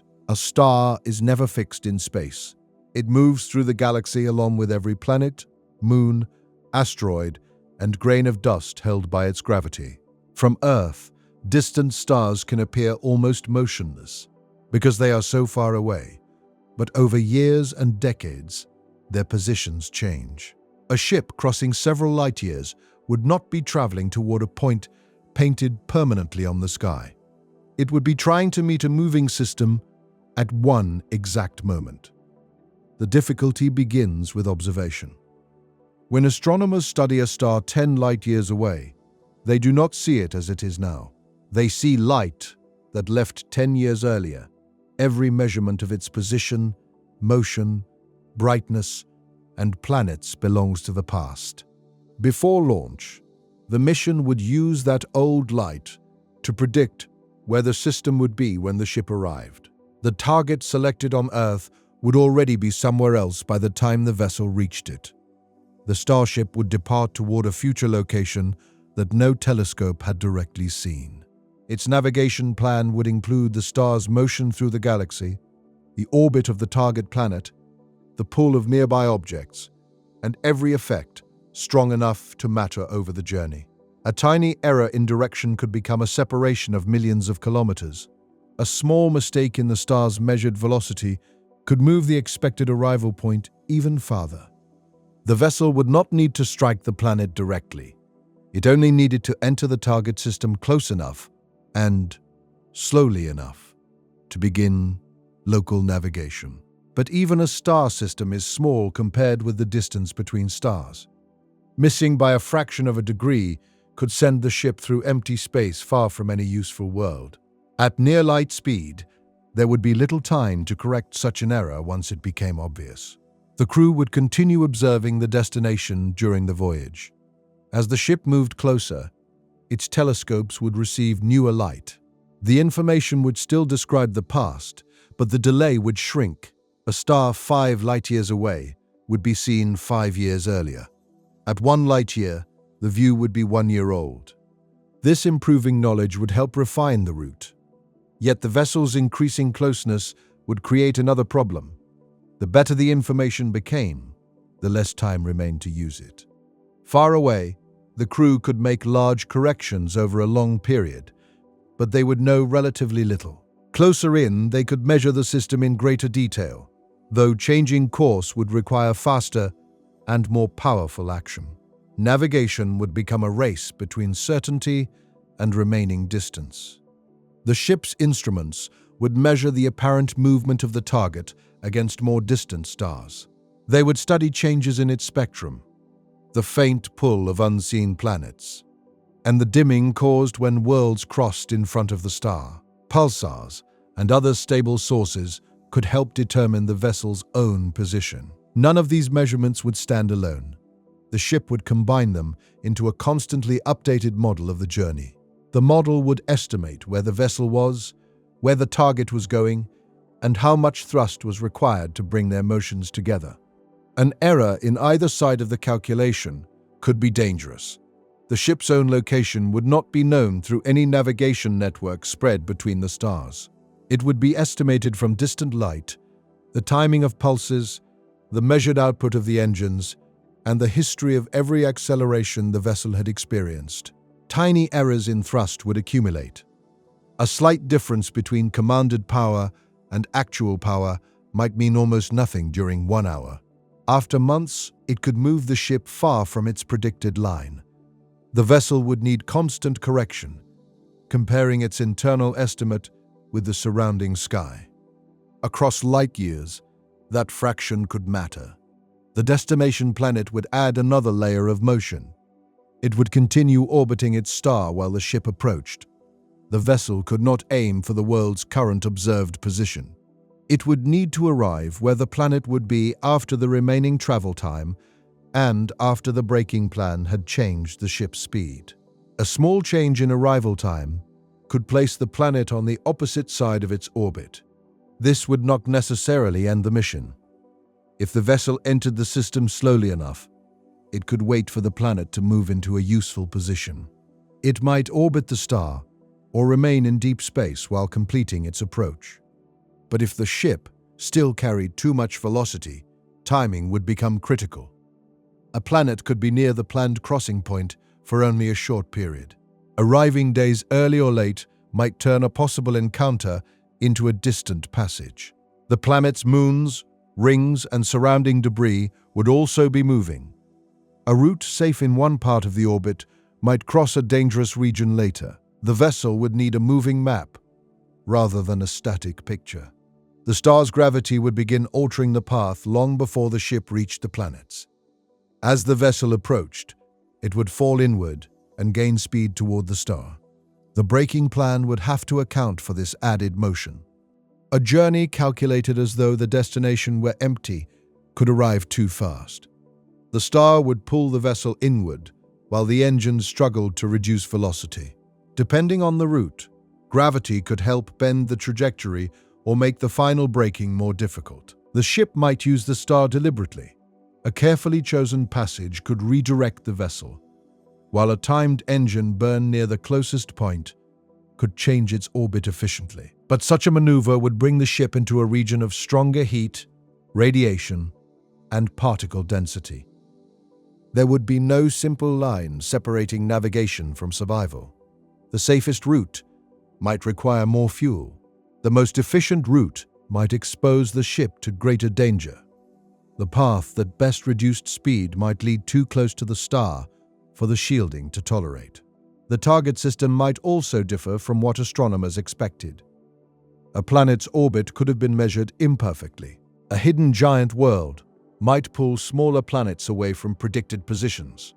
Comets or debris could occupy regions believed to be clear. The star's activity might have changed since the observations used to design the mission. The closer the ship came, the more of these differences it would discover. Autonomous systems aboard the ship would therefore need authority to make rapid decisions. Waiting for Earth would be impossible. A message to the solar system and a reply could take many years. Even discussion among the crew might be too slow during the final approach. The navigation computers could adjust thrust, rotate the ship, and choose safer routes within limits established long before the mission. Human operators would supervise the largest decisions, especially those involving risk to the crew or a change of destination. This partnership would require trust. The people aboard would depend on software interpreting signals distorted by motion, radiation, and incomplete knowledge. The software would depend on sensors that had survived an entire interstellar crossing. A false reading could command a harmful correction. Ignoring a true warning could be equally dangerous. But slowing the decision would consume distance. At near light speed, course correction is not like steering a ship gently across an ocean. Changing the direction of a massive vessel requires changing the velocity of all its mass. Even a tiny sideways adjustment could demand a large amount of energy. The crew would prefer to make corrections early, when small forces applied over a long time could create the needed shift. Late changes would need stronger thrust and could place greater stress on the vessel. This would make the oldest measurements surprisingly important. An error discovered near arrival might have been easy to correct years earlier. Now, the same correction could exceed the remaining fuel or the structural limits of the spacecraft. The mission would be shaped by decisions whose consequences appeared only much later. The crew might watch the destination star separate into a complex system. A faint point would become a bright disk. Planets would appear as tiny lights. Dust bands and outer worlds would emerge from darkness. The place that existed only in equations would become a real environment. Yet, that growing detail could increase uncertainty rather than remove it. A newly discovered planet might offer a better destination. A known world could show an atmosphere unlike the one predicted. The planned route might lead toward a planet no longer considered safe. The vessel would need to decide whether it could change targets. Interstellar travel makes distance behave strangely. The crew may have crossed light years, yet failed to reach a nearby planet because the final motion was wrong. The safest plan might avoid committing to one world until the vessel had slowed enough to maneuver within the system. It could aim for a broad arrival corridor, reduce velocity relative to the star, and only then choose a planet. This would sacrifice some efficiency for flexibility. The ship might spend more fuel entering a wide orbit around the star, but it would gain time to study the system and make decisions with current information. If fuel margins were small, that freedom might not exist. The vessel could be forced to follow the route chosen before departure, even after discovering that the destination was less suitable than expected. The crew would live with the knowledge that their arrival had been shaped by people who never saw the system directly. Scientists on Earth may have chosen the target generations earlier, using faint signals and incomplete maps. The passengers now approaching it would inherit both the brilliance and the uncertainty of that choice. The starship could correct many errors, but not all of them. A major mistake in the target star's motion could place the system outside the vessel's reachable path. A serious engine failure could leave too little control. A hidden debris field might force a turn the ship could not afford. Failure would not always look dramatic. The destination might remain visible, bright and close, while the navigation display quietly showed that no safe trajectory remained. The vessel could still pass through the system, gather information, and transmit it. But for the people aboard, observation would not be enough. They needed to slow into a path where time returned to them. That was the true purpose of navigation. It did not merely guide the ship toward the right location. It protected the hours, days, and years the crew would need after arrival. A successful course would transform the destination from a brief crossing into a place the ship could remain near. The target star would stop moving rapidly across the instruments. Planetary orbits would become paths the vessel could enter rather than lines it cut through. To achieve this, the starship had to match more than position. It had to match motion. The final calculations would therefore focus on relative velocity. How quickly was the vessel still approaching? What direction and speed would allow it to become gravitationally connected to the system? How much longer could the engines continue before heat, fuel, or fatigue forced them to weaken. The answer would change every second as braking continued. By then, the journey would no longer be measured mainly in light years. It would be measured in remaining velocity, engine performance, and the amount of time the crew could safely endure the deceleration. The target would grow from a distant point into a real sun, while the passengers lived through the longest and most important slowing of their lives.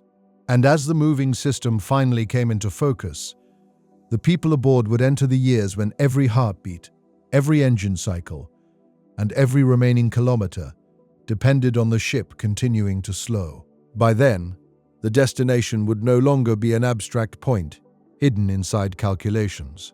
Its star would shine brighter than the others.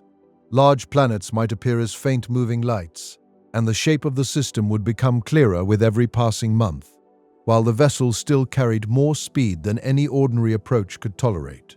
For the crew, this would create a strange contradiction.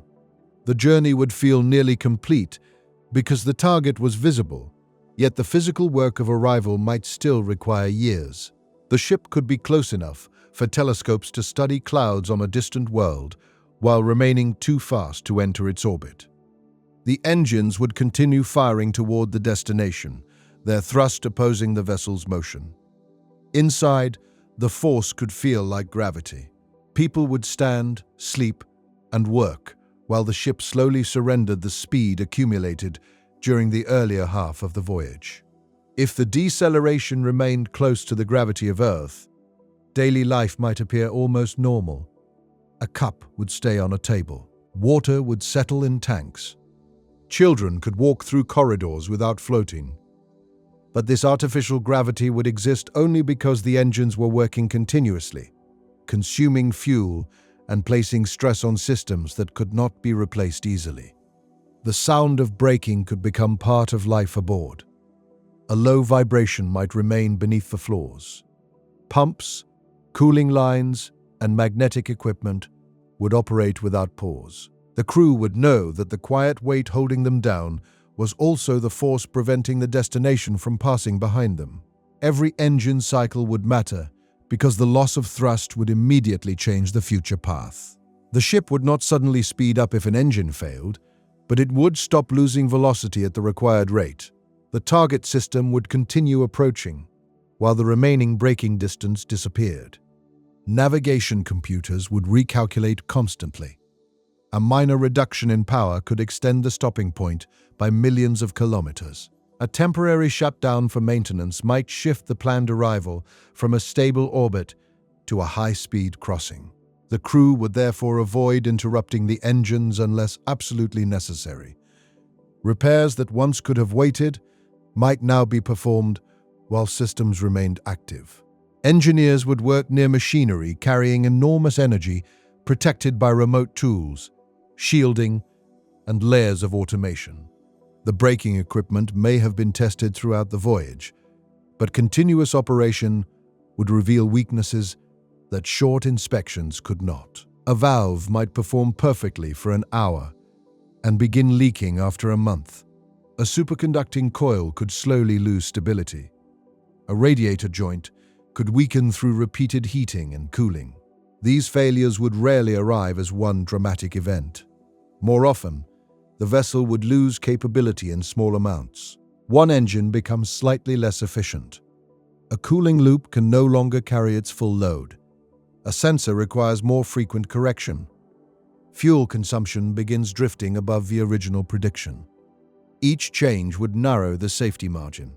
The ship might compensate by lowering thrust so machinery could survive longer, shifting work to backup engines, or changing the arrival route.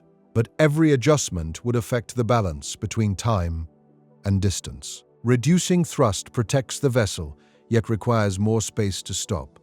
Increasing thrust saves distance, but accelerates wear and creates more heat. The crew would be living inside a problem whose solution changed whenever one part of the ship changed. Fuel would become one of the clearest limits. The tanks might still contain enough propellant according to the original plan, but the margin reserved for correction could shrink. A less efficient engine requires more fuel for the same change in velocity. A longer route around dust or radiation consumes more. A newly discovered target might demand an additional maneuver. There would be no place to refuel until the ship slowed enough to collect local material. The destination could contain hydrogen, ice, or entire gas giants, but those resources would be useless while the vessel rushed through the system too quickly to reach them. The crew could see abundance ahead while remaining trapped inside scarcity. Power would create a similar tension. Reactors might hold enough fuel to operate for decades, yet the engines and cooling systems could process only a limited amount at one time. The ship might possess enough total energy to stop, in theory, while lacking the ability to release it fast enough before arrival. If temperatures rose, the engines might need to reduce output. Radiators could be turned toward colder space, habitats cooled slightly, and non-essential equipment shut down. Lighting, recreation, manufacturing, and scientific work might all receive less power, so braking remained the priority. The ship would gradually reorganize itself around deceleration. Schedules could be built around engine inspections. Living areas closest to radiation-producing machinery might be emptied. Spare parts would be moved toward propulsion sections. Medical teams would monitor the effects of long-term artificial gravity and the stress created by years of uncertainty. One choice might involve increasing the force of deceleration. A stronger burn would shorten the stopping distance, but the human body can tolerate only so much acceleration for so long. A brief period of several times Earth's gravity might be survivable for healthy adults, lying in protected seats. It would be much harder for children, older passengers, pregnant people, or anyone with medical problems. The ship itself might face even stricter limits. Habitats, tanks, long supports, and rotating structures would have been designed for a particular force. Raising that force could bend the vessel, damage seals, or move stored material in dangerous ways. A decision to brake harder would therefore involve more than discomfort. It could trade a navigation problem for structural and medical risk. The inhabited sections might be reconfigured before such a burn. People could move into reinforced areas closer to the ship's central axis. Beds and seats would support the body along the safest direction. Equipment would be secured, fluid systems adjusted, and unnecessary corridors closed. Daily life would pause while the vessel attempted to recover lost braking distance. The stronger force might last hours, days, or longer. Movement would become difficult. Breathing could require more effort. Blood would be pulled through the body differently. Medical staff would watch for fainting, heart strain, and injuries caused by simple tasks. When the force returned to normal, the crew would compare the benefit with the cost. The ship might have removed enough velocity to restore a safe margin, or the improvement might be smaller than hoped because the engines could not sustain full output. The crew might also alter the destination. If the planned planet required too much additional braking, the ship could aim for a wider orbit around the star or pass near a giant planet whose gravity helped redirect the path. Such a change would not erase the velocity, but it might transform a direct crossing into a longer route that provided more time. The vessel could enter a highly stretched orbit, traveling far from the star before returning years later at a more manageable speed. This would delay settlement, but preserve the possibility of remaining in the system. A long, elliptical orbit could become an emergency form of arrival. The ship might pass close to the star once, swing outward into the darkness, then return after losing additional energy through planned burns. The crew would have reached the system without yet reaching the world they came for. Their journey could continue for years after the destination star filled the sky. The emotional strain of this period would be unlike the earlier voyage. In deep interstellar space, distance had been expected. Near arrival, every delay could feel like failure. A planet might remain visible through telescopes while the ship traveled away from it along a temporary orbit. The community would need to accept that remaining in the system mattered more than approaching the planet immediately. Patience would become another form of braking. The vessel could launch small probes while still slowing. These would inherit the ship's velocity, but lightweight craft might carry stronger propulsion relative to their mass. Some could reach the target planets earlier, mapping landing sites, measuring atmospheres, and searching for resources. Every destination would be judged against the vessel's remaining velocity. Even the best world would be unreachable if the ship could not match its motion. The planet could pass close beneath the vessel, but a landing craft released too early would still carry most of the ship's speed. Atmospheric braking could help only after the velocity had already fallen enormously. Entering an atmosphere at a small fraction of light speed would release catastrophic energy. The gas ahead would become plasma, and no ordinary heat shield could protect the craft. The ship had to complete almost all of its braking before any familiar landing method became possible. This fact would remove the temptation to treat the planet itself as the brake. A world with a thick atmosphere can slow spacecraft arriving from interplanetary journeys, but not a massive vessel still moving at relativistic speed. The difference is too large. As months turned into years, the apparent motion of the destination would begin changing. Planets that once crossed the sensors quickly would move more slowly relative to the ship. The target star would remain in a steadier direction. The calculations would begin showing possible bound orbits rather than a single path through the system. These would be signs that the vessel was no longer merely passing through. The engines could gradually reduce output as the largest part of the velocity disappeared. Heat loads would fall, radiators would cool, fuel use would slow. The artificial gravity produced by thrust might weaken, requiring rotating habitats or another source of weight. The crew would feel the ship becoming lighter while the destination became more secure. This transition could be delicate. Ending the braking burn too early would leave too much residual speed. Continuing too long could place the vessel on a path toward the star or move it away from the chosen planet. The goal was not to eliminate motion, but to enter the correct motion. Navigation teams would compare the ship's velocity with the star, planets, and possible orbits. A difference of a few kilometers per second would still matter, though it would be tiny compared with the speed the vessel once carried. The final corrections might use smaller engines rather than the main drive. After years of extreme propulsion, the ship would begin moving more like an ordinary spacecraft. It could turn without consuming vast reserves. It could wait, observe, and choose. For the first time since leaving Earth, time would begin returning to the mission. The crew could spend weeks studying a world without passing it. A probe could travel ahead and come back. A missed opportunity would no longer disappear forever within hours. This would be the true sign of arrival, even before anyone landed. But the entire future would still depend on whether braking had removed enough speed before that freedom became possible. If the engines weakened too soon, if fuel ran out, or if the vessel crossed the critical point with too much motion remaining, the target would continue growing until no maneuver could keep it nearby. The people aboard might see oceans, storms, continents, rings, and moons in extraordinary detail, while the navigation system delivered the quietest possible warning. The ship was still moving too fast to stay. And if the final years of deceleration failed to remove enough of that remaining motion, the destination ahead would become a place the starship could see clearly, but never remain long enough to reach. At first, nothing about the approach might look like failure. The target star would continue growing brighter. Planets would separate from the surrounding darkness.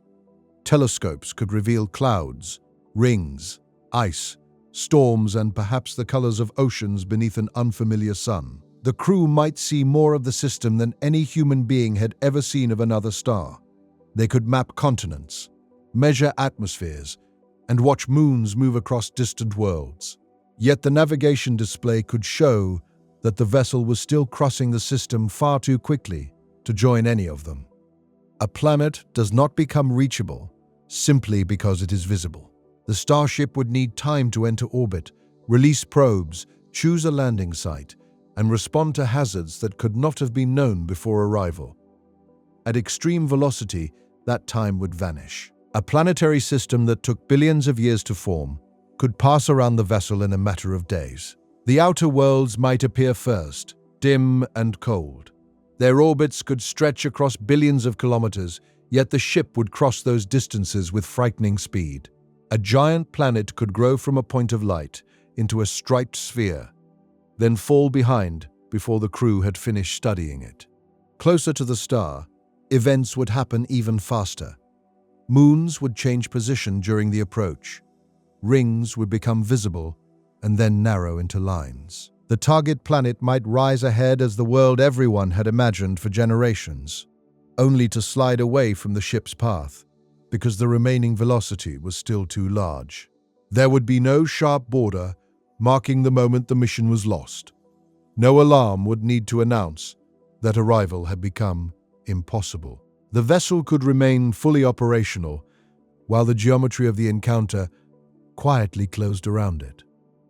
The engines might still be firing. Even continued braking would not guarantee capture if it began too late or produced too little force. The ship could lose speed throughout the entire passage and still leave the system faster than the star's gravity could hold it. To remain near a star, the vessel's velocity must fall low enough for the system to keep it.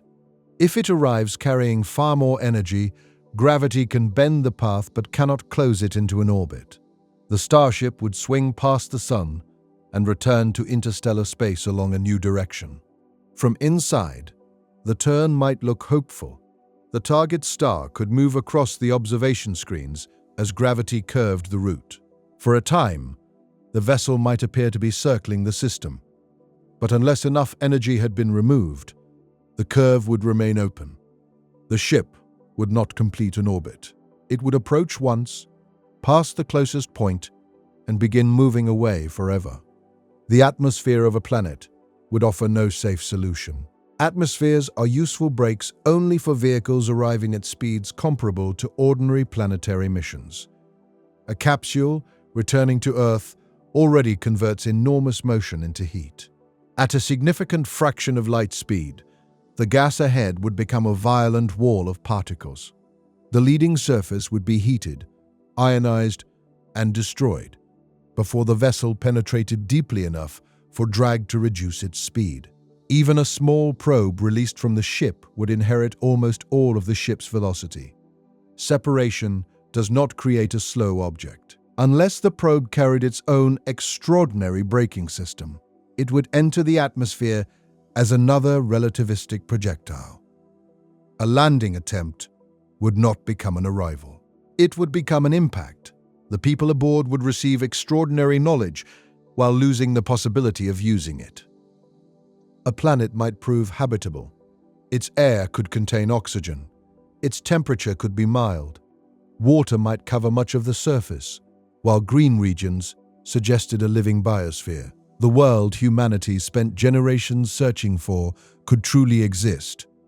But a perfect world is useless to a ship that cannot stay beside it. This would be the most unsettling form of failure, because nothing outside the vessel would be wrong. The destination would not be barren, hidden, or destroyed. The ship would have crossed the distance accurately. Its passengers would have survived. Its instruments would work. Only the velocity would be wrong. The starship could pass close enough for the planet to fill its cameras.